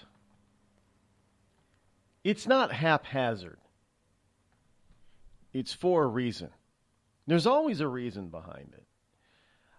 Which is why I asked the question of, you know, what's this whole thing with Hillary Clinton and this book tour? She has to know that nobody believes her, nobody likes her, and there are members of her own party, members of her own team, that tell her just to go away. So what is? You always have to look for the whiffum. What's in it? What's in it for them? And when you figure out what's in it for them, then you know what their excuse is or their reasoning is behind what they do. And a lot of times it really is just to try to save their own asses. Because without Clinton getting in the way, she could be in trouble legally. Today, there's a beer for everyone. Hey, me and the guys are going out for beer. You want to come along? Nah, I got a lot of data to enter into the computer tonight. Now, there's a brew for the future. Want me to bring you something back? Thanks, but I got some right here. Microsoft Brew. You got a beer tap on your computer? With a head so thick you can float a mouse on it. Let me get this straight. You make your own beer with the computer? With the right software, you can do anything. Microsoft Brew. Here, I call this one Windows 95. I don't know. It leaves a bad taste in my mouth. And if you got to get there quicker, try the new ISDN malt liquor. When I found out I had atrial fibrillation, a serious but highly treatable heart condition, the first thing I thought of was who would take care of my wife and children if anything were to happen to me? My doctor recommended Prevactin. I had a lot of questions, so I did some research. It turns out Prevactin is the #1 recommended drug for Crohn's disease. I think my doctor's trying to kill me and steal my wife. Doctors. They'll stop at nothing to get your wife. And now, a message from the American Migraine Foundation. It's an absolute nightmare. I was terrified. It was like your head's gonna explode. Migraine is a disabling disease. Just all of a sudden couldn't see. Migraine has ruined my life. Absolutely terrifying. There's pain that does not stop. It's a throbbing, pulsing, banging, hammering feeling in your head. 36 million Americans suffer. I started getting migraines around 5 years old. Just takes over everything. I feel trapped by migraine. It hurts like my head's gonna fall off. And the whole world around you stops. My world has gotten small. You feel like the world's closing in on you. There's nothing you can do. I had spent a year housebound. It's like you're trapped in your head. There's no escaping it. You can't leave your body. Don't suffer alone. Make your move against migraine. Visit AmericanMigraineFoundation.org to find help, learn more, and get connected. The Red Cross responds to nearly 66,000 disasters every year, most of them house fires. Red Cross President and CEO Gail McGovern says you need to develop an evacuation plan and practice it, especially with your children. It takes just 2 minutes for a home to be engulfed in flames. Practice those drills. We all think our kids know what to do. They don't. We need to teach them. We have started a large campaign where we're going into vulnerable communities and helping install smoke alarms. Already 92 lives were saved, and 4 of those lives were saved by a 5-year-old girl who remembered what we taught them during these fire drills, and she got her family out. We also have a slew of free apps that people can download onto their smartphones. It's what to do in every kind of disaster you can imagine, how to prepare and how to recover. To help support all the Red Cross does and to make a financial donation, go to redcross.org. That's redcross.org. It's Thursday night, and you're grabbing drinks with some friends. Started off with a pitcher for the table, which quickly becomes 2. There's pool. And there's the photo booth. All right, everybody squeeze in. Say cheese! Followed naturally by an order of wings. And another. Can we get some extra ranch sauce? Then there's the ceremonial nightcap. So what are we doing this weekend? And lastly, it's back to the car, which, if you're buzzed,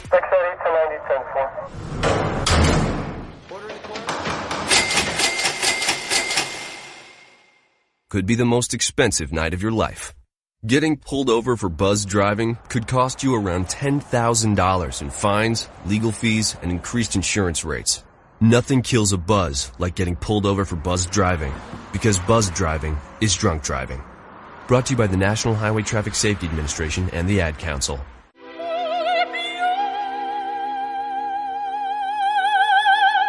The human voice. It can be sweet as music, powerful as thunder, and so, my fellow Americans, cheerful as laughter. But for millions of people, it can also be a sign of COPD. This serious lung disease can make it so hard to breathe, you often can't catch a breath or finish a sentence, let alone carry a tune. And many who have COPD don't even know it. That's where your voice comes in. If you think you or a loved one have symptoms, talk with a healthcare provider. Early diagnosis can mean better treatments and quality of life. Join us in raising our voices for the millions with COPD who can't. Learn more, breathe better at NIH.gov.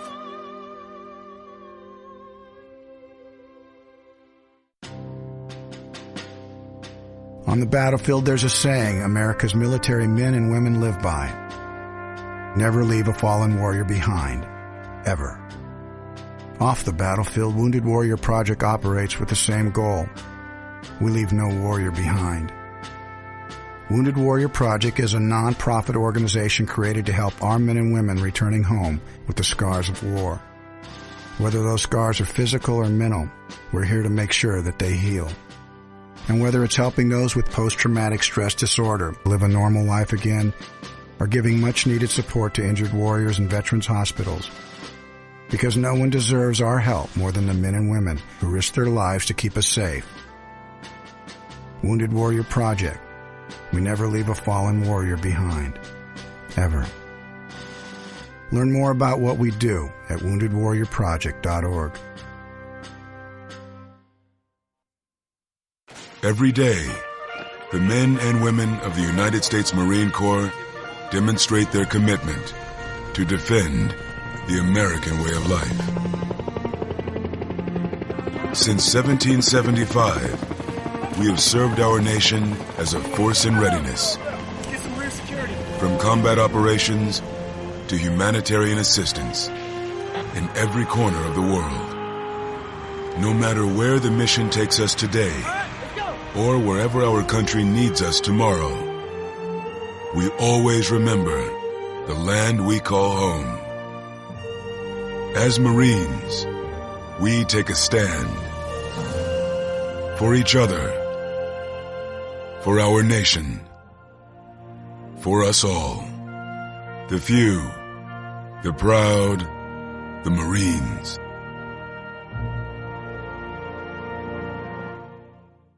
You want to know what time it is? It's time to bring the rain. Zinc Media. Feel the power of knowledge.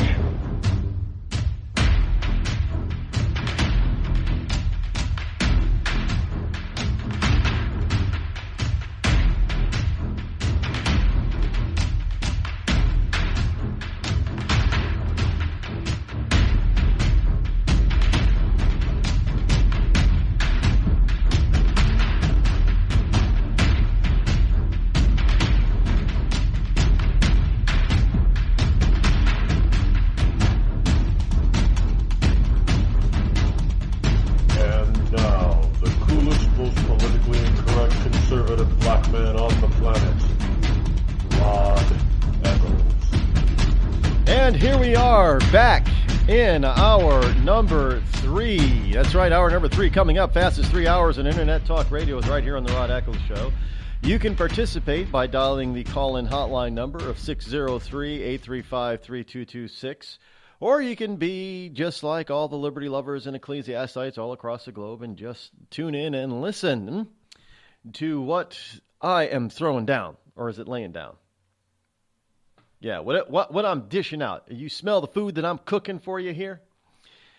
Yes, indeed. We briefly mentioned how Hillary Clinton has some of her attorneys are now a judge in Maryland,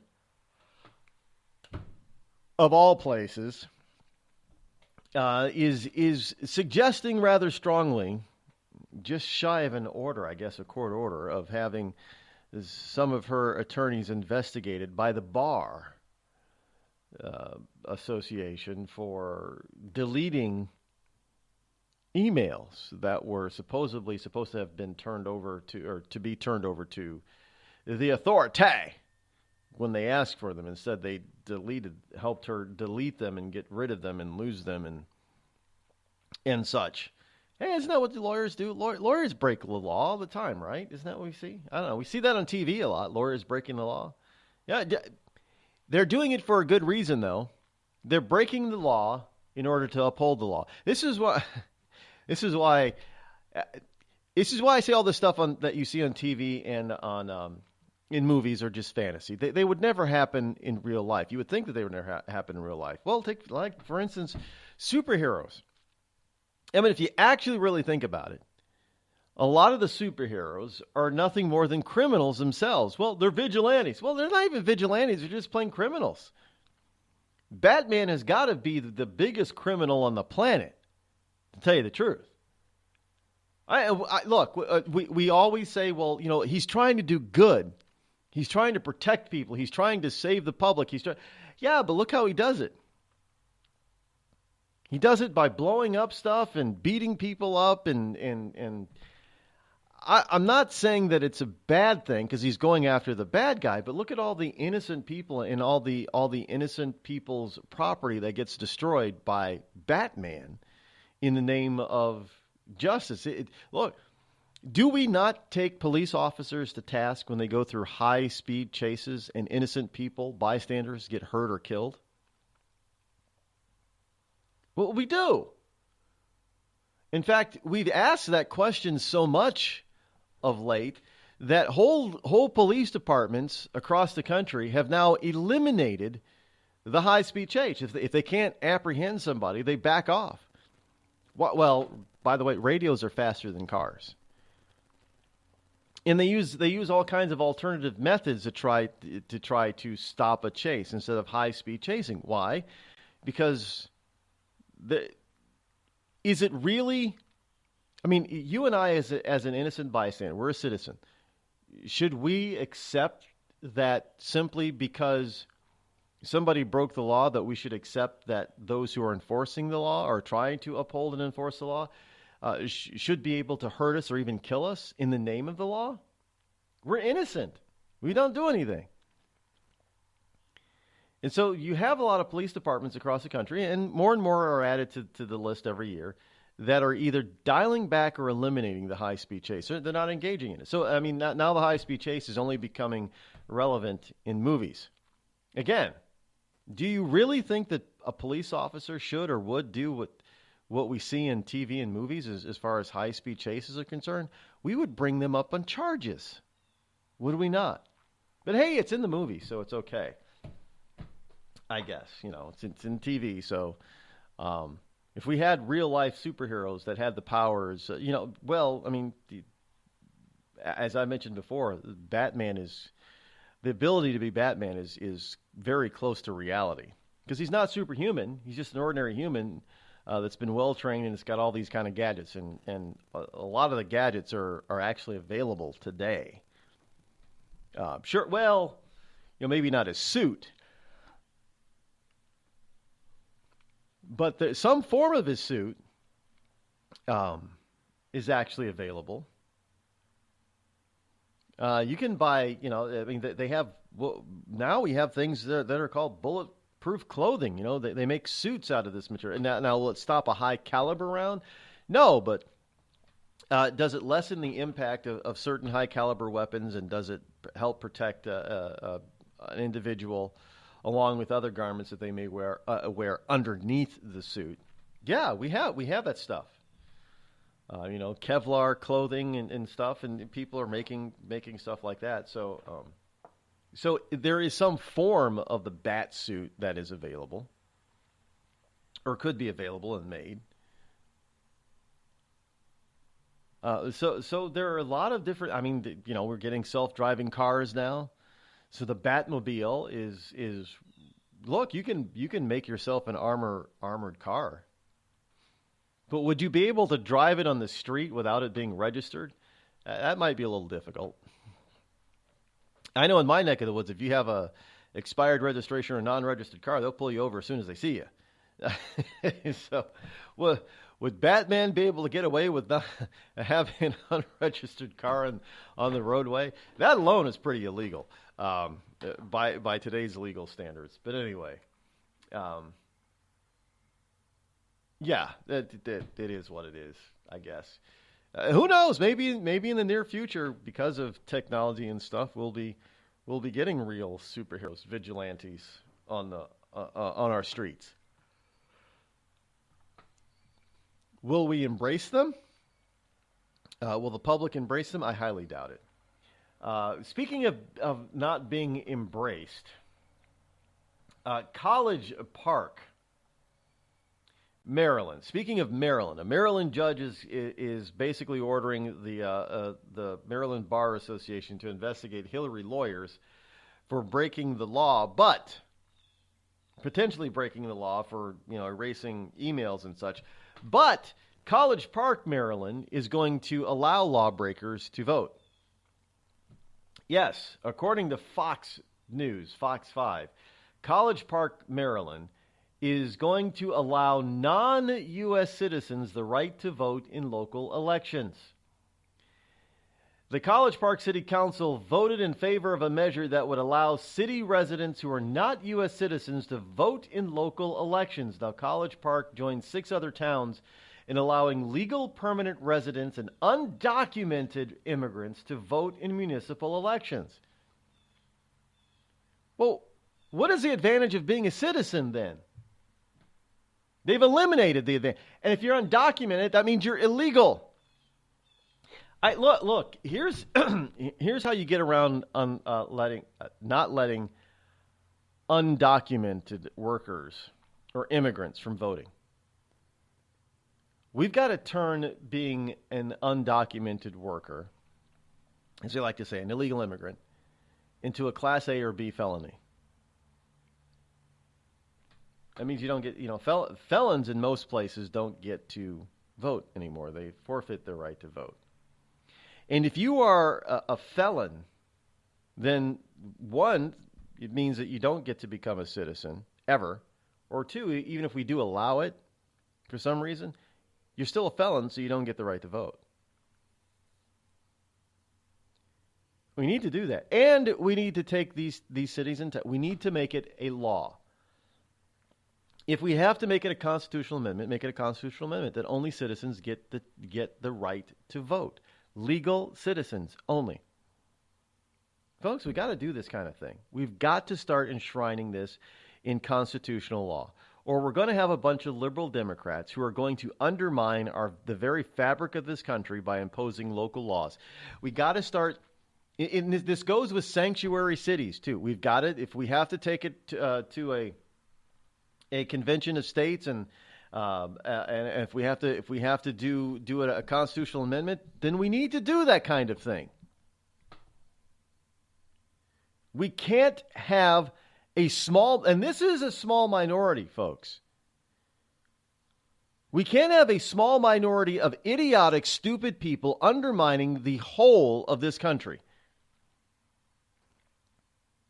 Can you imagine if ancient Romans were alive today? They would be telling us, hey, "Did you learn nothing from us?" I mean, this is ancient. This is worse than ancient Rome. I don't,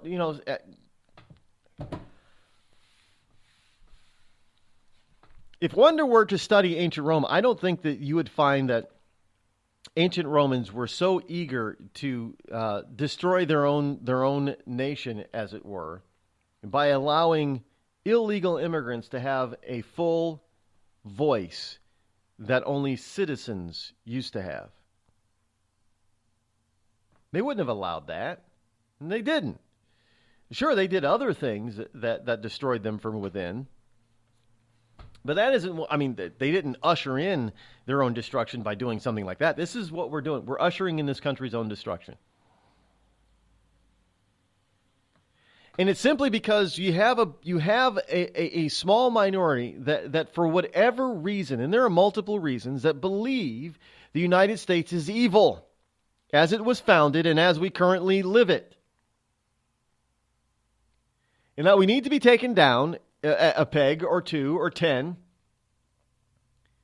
And that since we're a nation of immigrants, there is nobody that we should or could refuse entry into this country, which is a bunch of BS. We're not a nation of immigrants.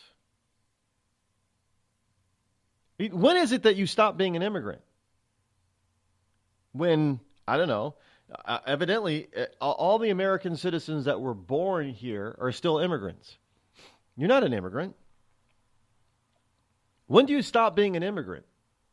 If that's the case, then everybody all over the world is an immigrant. Well, believe me, you got some liberals who think that, and that therefore there should be no boundaries. No national boundaries whatsoever. People should be able to roam around the world freely, without any barriers whatsoever. That led to World War I, by the way, no barriers. That helped contribute to World War I. And but the reality is even when you think that there are no barriers or boundaries, there's still barriers and boundaries, because people tend to congregate with people that are like them. That's how we formed nations in the first place. People that came together had something in common. Maybe it was the language or just the culture, but there was some commonality that held them together. You get, they came together because somebody conquered them. That may be. That's part of, we've got conquering going on throughout man's history. But how they eventually came together as we know them today is because of some commonality, common language, common culture. There's some commonality. And you're always going to, just like, liberals may not keep score at a soccer game, but kids do. There's always going to be this commonality. If you don't share that commonality, you're always going to be an outsider. Plain and simple. But we have this. College Park, Maryland is now going to become one of the municipalities across the country that is going to allow non-citizens, even illegal immigrants, the ability to vote in local elections. And as soon as they screw up the local community, they're going to take it statewide and then try to bring it nationwide. Don't doubt me on this. And by the way, speaking of that, remember Seattle Mayor Ed Murray? Well, he's done. A fifth person has just come forward and accused him of child sex abuse allegations. So he's finally resigns after this latest one. Evidently, this latest one is a relative of his. Yes, for 5 months, Seattle Mayor Ed Murray rejected calls for his resignation amid allegations he sexually abused teens decades before entering politics, but Murray couldn't withstand a devastating new allegation from within his own family. He announced his resignation yesterday, hours after news emerged that a younger cousin was publicly accusing Mayor Murray of molesting him in New York back in the 1970s. And look, if you have, I don't know, again, he's innocent until proven guilty, but is there something valid about all these accusations? Because there's a lot of them. If you have more than one person accusing you, could it be that there could be something to these accusations? Yeah, it could be.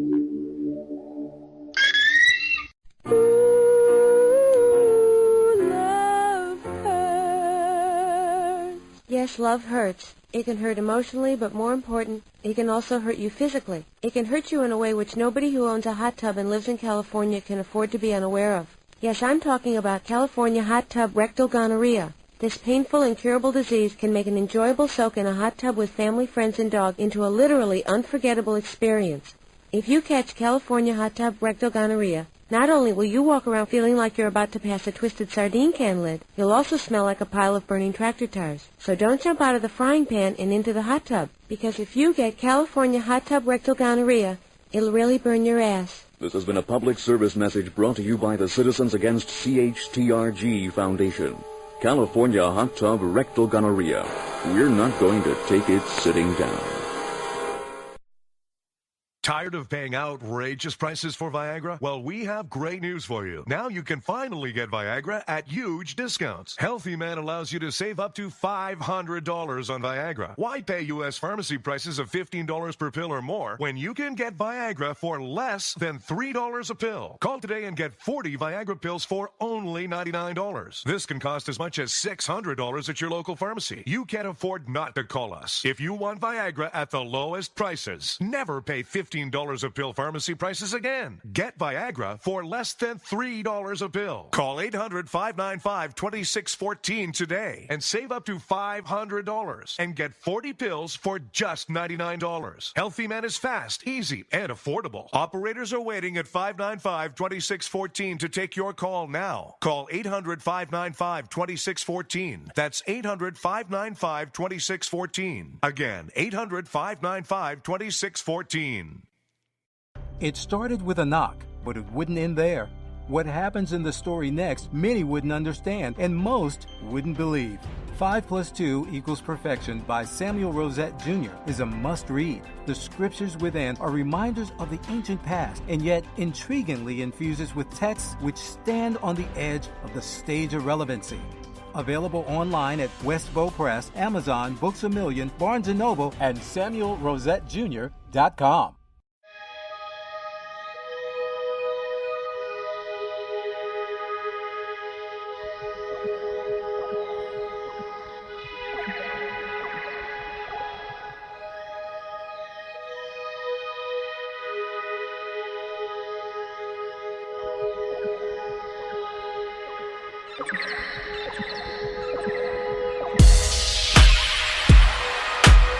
Welcome back. Now it is time for the holidays for today that are celebrated today. The daily holidays. Today is Bald is Beautiful Day. Yes, September the 13th. is Bald is Beautiful Day. And it's a day dedicated to those who are bald, people who choose to be bald and people who don't choose to be bald. It could be due to genetic disorders. It could be due to medical issues. It could be too that you just went to the barber. So it's Bald is Beautiful Day. Today is also Fortune Cookie Day. Yes, that very venerable non-Chinese thing that Americans love to do, which was created in New York City, I do believe. Fortune Cookie Day. Today is also International Chocolate Day. Yes, International Chocolate Day celebrates chocolate, of all things. It's made from the cocoa bean, so that's what we're celebrating today. So go out and have some chocolate. But you should also, after you have the chocolate, but you should have the chocolate with peanuts, because today is also National Peanut Day. Unless, of course, you have a peanut allergy, in which case you'd want to stay away from the peanuts. But we know that peanuts and chocolate go together because we have a number of, candy concoctions that combine chocolate and peanuts or peanut butter together. And after you have the chocolate and peanuts, you can go out and have yourself a fortune cookie. And all of this, chocolate and peanut is perfect for today because it's also Kids Take Over the Kitchen Day. Yeah, so let your kid do the cooking. So expect to have peanut butter and jelly for dinner tonight. Speaking of peanut butter and jelly and peanuts, it is also National Celiac Awareness Day. Now, celiac has to do, I do believe, with digestive disorders. Yeah, we have those different days. Today is also Positive Thinking Day. It is, early this week we had, it was basically an I don't give an F day. Yeah, so today we have Positive Thinking Day on September 13th. We also have National Defy Superstition Day. If you are a believer in stupid stition, then you should stop. Today is also National Programmers Day. The people who actually program programs, the software. So it's National Programmers Day. It's also Uncle Sam Day, in observance of our Uncle Sam, that venerable, wonderful icon of the U.S. of A., Uncle Sam. It's also Snack a Pickle Day. Snack a Pickle Day is for snacking on pickles, usually meaning pickled cucumbers, but it could be pickled anything. Pickled onions, pickled eggs, but Snack a Pickle Day. It's also Roald Dahl Day. Now, if you don't know who Roald Dahl is the British author. And he wrote children's books or children and young adult and adult books. And you may not know who Roald Dahl is, but he's the author of the books that led to some great movies. He's the author of, for instance, of the book The Gremlins. He's also the author of Charlie and the Chocolate Factory, Matilda, James and the Giant Peach, The Witches, Fantastic Mr. Fox, The Big Friendly Giant, BFG, The Twits, among others of his many, many works, legendary works. Roald Dahl passed away in 1990, at the age of 74. And he was, he was born in 1916. And died in November of 1990 at age 74. He was a novelist, poet, and screenwriter, as well as a former British Army branch, a Royal Air Force member from 39 to 46 during World War II. So that is Roald Dahl Day, Roald, and he was born in the British Isles in Wales to Norwegian parents, if you're wondering where the name Roald comes from. That is where. So, those are your holidays for today, September 13th. So go out there and celebrate. Don't forget to grab some chocolate and some peanuts and eat those together, but don't put those together with pickles, because I don't think chocolate and peanuts go well together with pickles, unless, of course, you're pregnant. You might be surprised to learn who has Crohn's disease or ulcerative colitis. Nearly 1 in 200 Americans are suffering with the debilitating pain and constant disruption of these inflammatory bowel diseases, or IBD. Chances are you know someone with IBD. For example, your neighbor or coworker. The Crohn's and Colitis Foundation was created to help patients cope and to find a cure. People with IBD can't wait. Won't you help someone you know? Visit www.escapethestall.com today. Were you born from 1945 to 1965? People born during these years are 5 times more likely to have hepatitis C, but most people don't know they are infected. So even if you try to eat right, exercise, and take care of yourself, you can still have hepatitis C, a serious liver disease that often has no symptoms. In fact, people can live with hepatitis C for decades without feeling or looking sick. But over time, hepatitis C can cause serious health problems, including liver damage, liver failure, or even liver cancer. Getting tested is the only way to know if you're infected with hepatitis C. That's why the CDC recommends everyone born from 1945 to 1965 get a blood test for hepatitis C. Treatments are available that can cure this disease. So talk to your doctor about getting tested. It could save your life. A message from the CDC. Everyone is talking about healthcare these days. America spends twice that of other developed countries on our healthcare system, yet our health ranks near the bottom. How can we stop spending so much and getting so little? Shifting to a system based on primary care can help fix the problem. Patients with a primary care doctor live longer, healthier lives and are less likely to suffer from cancer, heart disease, or stroke. Primary care that is comprehensive and coordinated also saves money. Patients who have a primary care doctor spend 30% less on health care than patients who don't. States with a high number of primary care doctors have lower health care costs and higher quality care. Primary care can help make America healthy again. To learn more about the benefits of primary care, visit www.healthisprimary.org. This message is brought to you by America's Family Physicians. It's been called shell shock, war neurosis, and battle fatigue. Today, we call it post-traumatic stress disorder, and it affects 1 out of every 5 warriors returning from battle in Iraq and Afghanistan.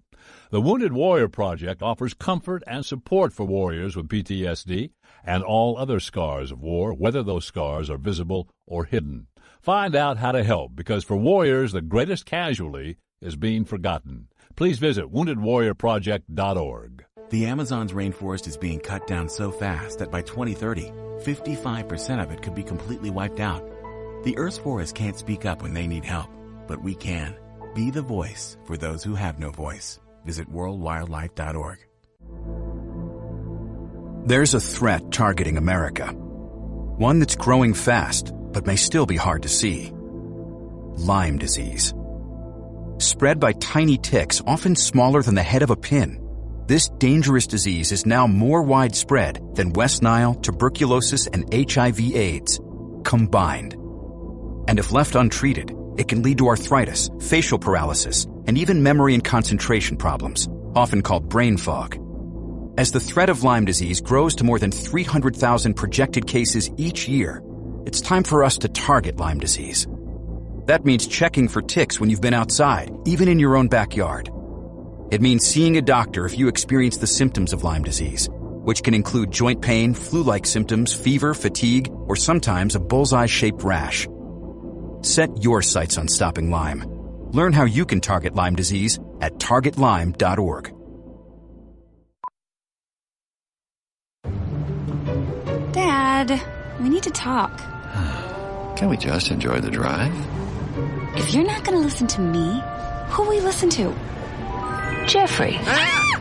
Marcia Gay Harden, what? Eyes on the road, Dad. What are you doing? What are you doing in my back seat? How did you get in here? You're getting older. Not that old. Your brain's changing. It's natural. Yeah, that's what I was saying.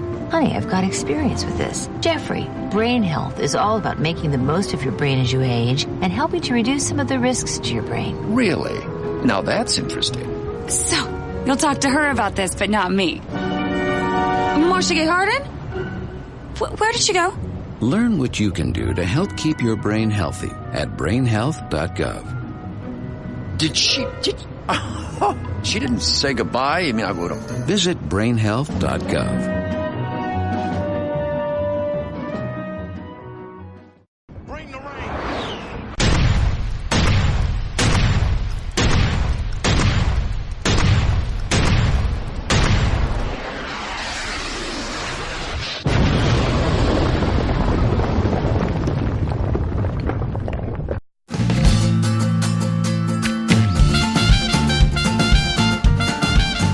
603-835-3226. Welcome back.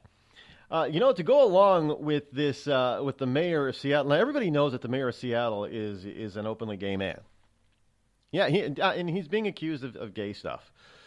Of sexually abusing teenagers, whether they be gay or straight, way before, while he was an adult, but before he was entered politics. And who knows? Maybe if we had this, earlier this week I brought you the story about artificial intelligence being able to predict via picture whether if a person is gay or not with a certaintude of accuracy. 81% of the time it is correct for men, 74% of the time it was correct for women. So they say. So that's the claim. Now, if we had this technology way back then, maybe they could have used it to prevent, potential sexual abuse of minors. Is that what they're going to use this sort of thing for in the future? Well, evidently, New York Post has got a story here. Researchers are facing a backlash from, of all people, LGBTQ groups over this AI study. I kid you not. A viral study that revealed artificial intelligence could accurately guess whether a person is gay or straight based on their face is receiving harsh backlash from the LGBTQ rights groups. Now, obviously, there are some people you look at and you say, well, yeah, they're gay. Now, especially on the guy side. It might be harder to pick out. You can look at some people and just by their picture, because of their continence, the way they're dressed, their posture, you can determine whether or not with some reasonable amount of accuracy that they may be gay. This is called gaydar. There are people, you get a vibe from some people. No, it's not 100% accurate, but you get a vibe. Like I can almost, I can pick out a lesbian pretty accurately. Well, because they act well. It's harder with the lipstick kind. There are ladies that I've come across that I later found out were lesbian. I was rather surprised because they're what they call a lipstick lesbian. But for the other lesbian, whether I don't know the different names of lesbians. There's the butch lesbian. There's the little boy lesbian. How many times have you been fooled that you thought you're looking at a 16 or 17 or 18-year-old boy? And it turns out to be a girl. I've been fooled quite a few times. Well, that's a lesbian. I don't know what kind of lesbian they call that, but yeah. But it doesn't take... So we already do it. We already have something called gaydar. Now, this happens to be an artificial intelligence. They run pictures through this software program, if you will. And it uses different... I don't know exactly what they call it, but they use different spots on the face. And evidently, this would bolster the fact from these LGBT groups that most gay people are born gay. Because if it's in their face, well, obviously, unless they're having plastic surgery, it's a natural thing. So it means that they got it at birth, how they look.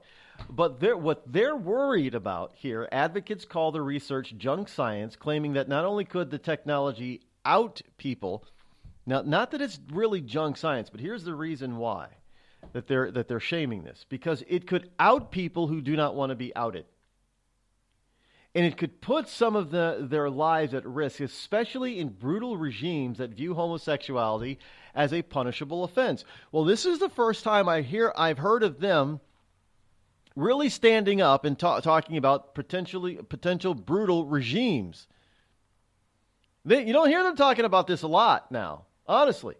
I mean, all we hear about is how bad the United States is and Americans are towards gays. Where's our rights?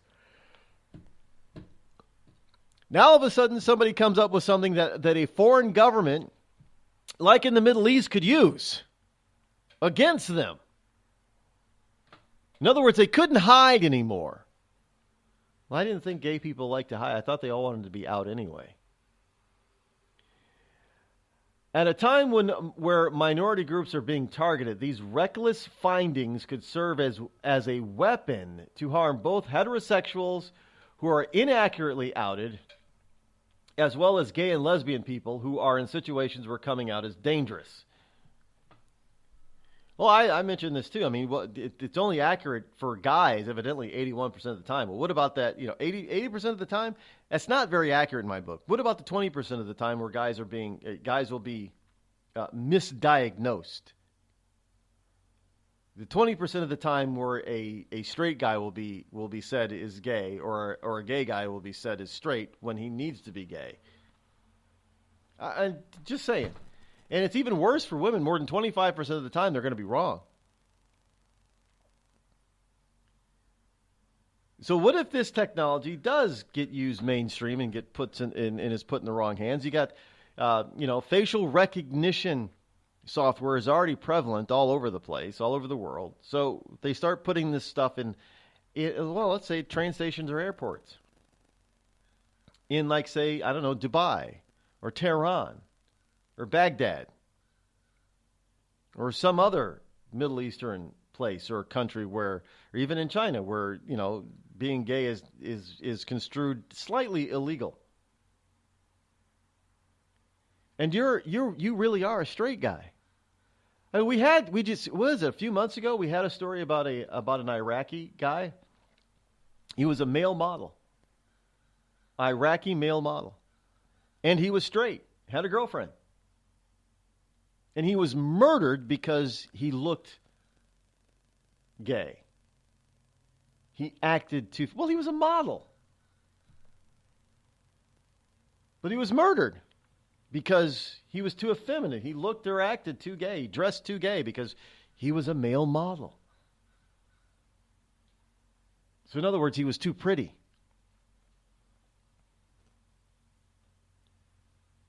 So what happens if they have this technology and they label a straight guy out there as being gay? He's going to be a target. I get their fear. But where was this fear before? Now, all of a sudden, it makes sense to them to be, against these tyrannical regimes like in the Middle East. Well, like I say, you may get outed by accident. Well, that is the case. You can be outed by accident. Well, are they going to start? Well, if they can do it this way, now let's look at this for a second. Why is this a bad idea? Because if they can program artificial intelligence, so to speak, to look at pictures to sniff out who's gay or straight, could they also do it for other things? Who's a criminal? Who's a terrorist?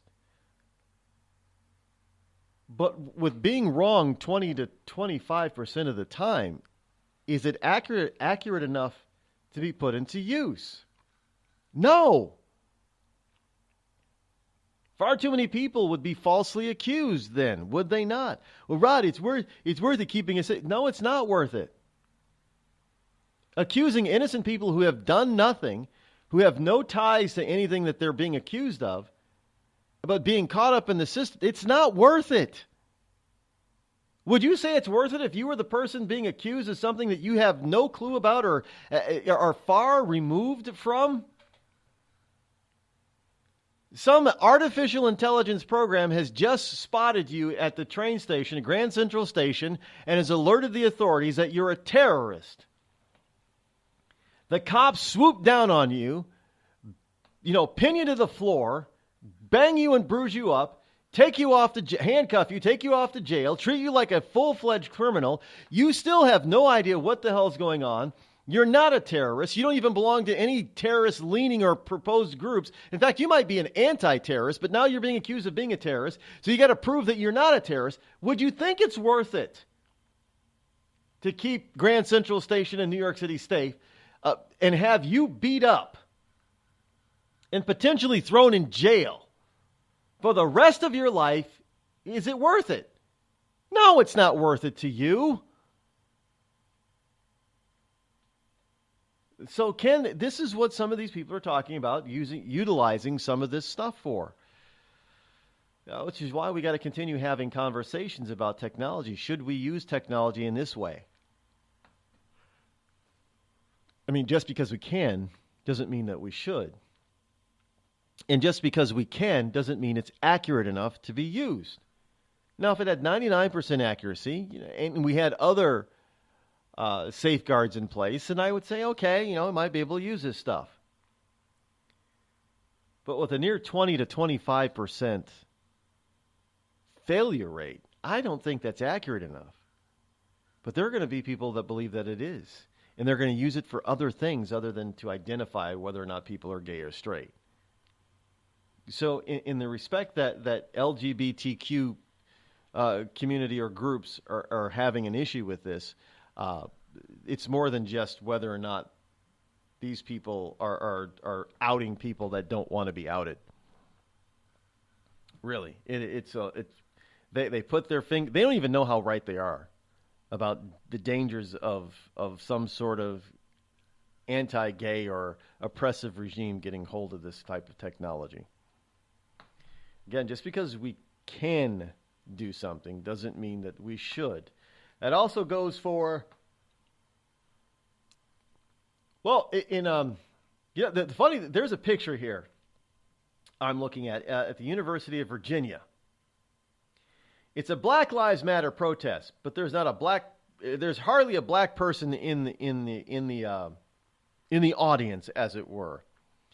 Yes, protesters at the University of Virginia have covered the statue of Thomas Jefferson with a black tarp, holding up signs in front of the rotunda at the university last night. And some of the signs were saying that, other than Black Lives Matter, that TJ, Thomas Jefferson, is a racist. Well, he is not a racist because he's dead. So he's no longer a racist. Even if he was, back when he was alive, he's no longer a racist because he's dead. He doesn't exist any longer. So therefore, the present tense cannot be. It has to be past tense. You could say that Thomas Jefferson was a racist. You might be accurate by saying that. But by saying Thomas Jefferson is a racist is a lie. Hey, so that's semantics, Rod. No, it's not semantics. It's necessary. Because what you're saying is that all Thomas Jefferson was, and quote unquote is a racist. Forget everything else he's done. It overshadows. His racism overshadows everything. And it doesn't. It doesn't overshadow his contribution to this country and mankind as a whole.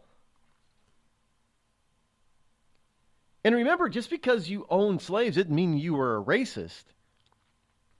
It was the economic model of the day. This is what you did back then. And it just wasn't black people. Not only black people were slaves, by the way.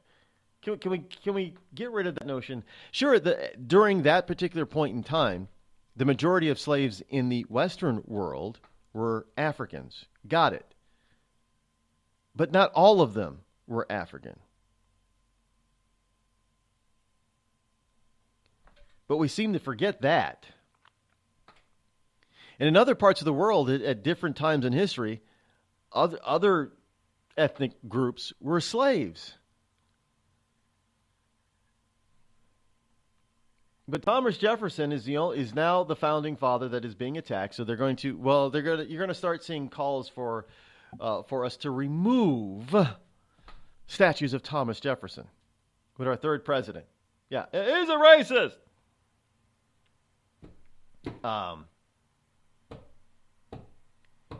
I don't. Well, protesters cover the statue. Black Lives Matter. Cover the statue a month after Unite the Right rally took place, and they're going to be calling for the removal of Thomas Jefferson. And I don't know, what are they going to? Are they going to want to tear down Monticello too? And anything? How about things that were designed by Thomas Jefferson? Any buildings? Anything designed by him? Anything written by him has got to be removed. His whole presidency has to be erased from history now, because after all, Thomas Jefferson not was, but is a racist, according to Black Lives Matter, who, by the way, in Virginia, is made up mostly of white people.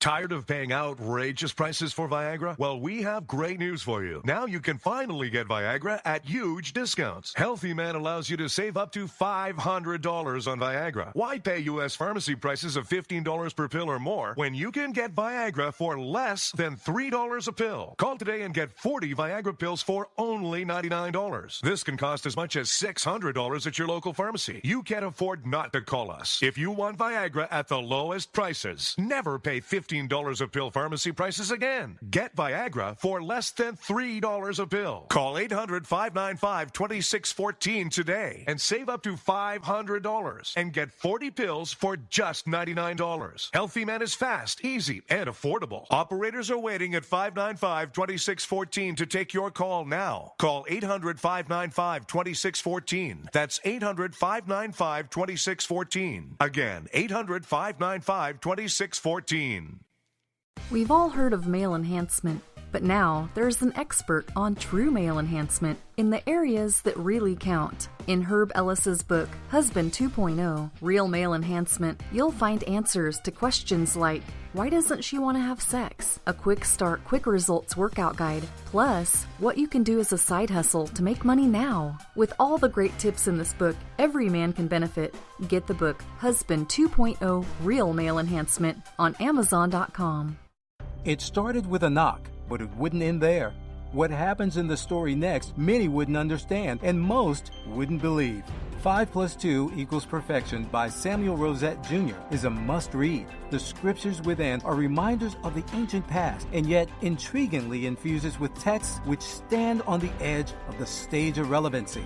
Available online at Westbow Press, Amazon, Books A Million, Barnes & Noble, and SamuelRosetteJr.com.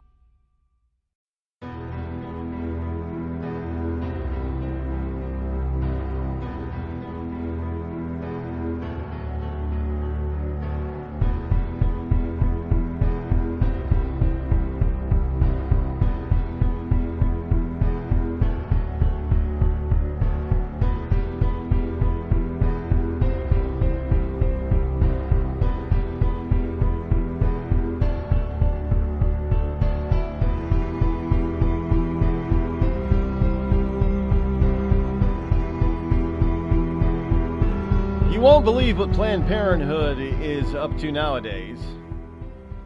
And this is, well, I mean, some people won't be surprised by this bit of news by who Planned Parenthood is currently working with. This is from Breitbart.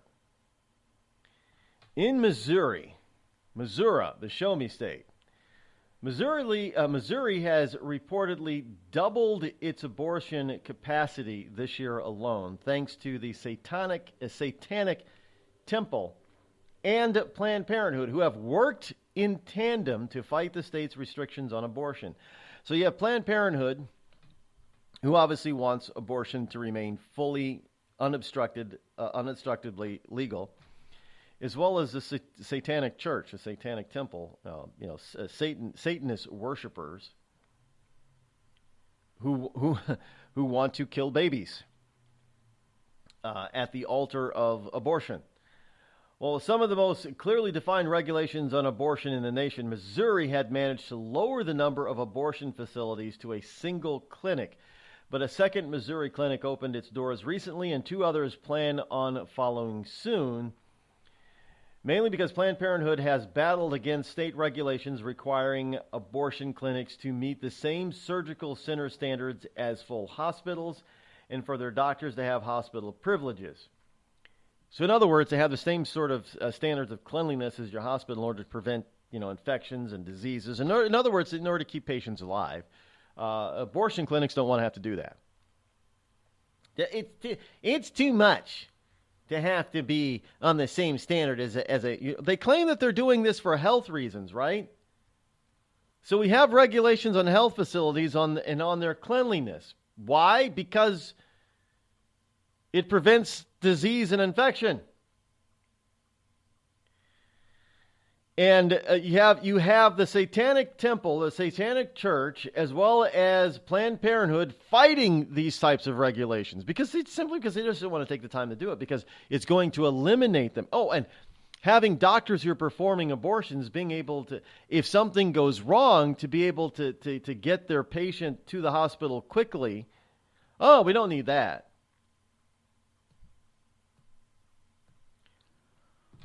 So, U.S. District Judge Howard Sachs, S-A-C-H-S, granted a preliminary injunction invalidating requirements for the state's abortion clinics to meet standards for surgical centers and for their doctors to have hospital privileges. All thanks to the U.S. Supreme Court ruling striking down similar restrictions in Texas, which deemed those laws unnecessary and unconstitutional. So it is unconstitutional to require your health facility to be as clean as it possibly can. Yes, that's and the Satanic Church was working to make sure that happened. Obviously, because they care so much about humanity and people. I know. Just like Planned Parenthood, they care so much about the living. They're not about death and destruction and dismemberment. Oh no, they're about keeping the living sane, safe, and healthy.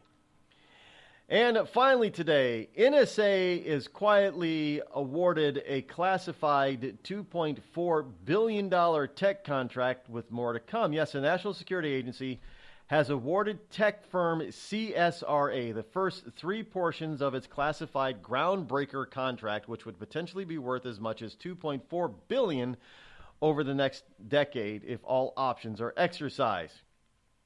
Now, the company announced the award through Securities and Exchange Commission filings, where it acknowledged the value and duration of the contract without naming the customer agency or the contractor's name. Now, the groundbreaker are sparse. The details on this program are sparse, but the NSA program dates back to 2001 in an effort to outsource its IT operations. In other words, spying on you and me. That is the nom de clôture of the day, is getting a private firm to be able to build and assemble and maintain products and services and technology that can spy on you and me. Not. Hey, look, you and I, we're the criminal. We're the potential criminal, not the terrorist or anybody else. Just us. Well, that sound means that we're out of time for today, but we will be back tomorrow in about 21 hours for the Thursday edition. Until then, have a great and wonderful hump day afternoon. We'll see you back here tomorrow. Thanks for tuning in. I'm Rod Eccles. I'm out.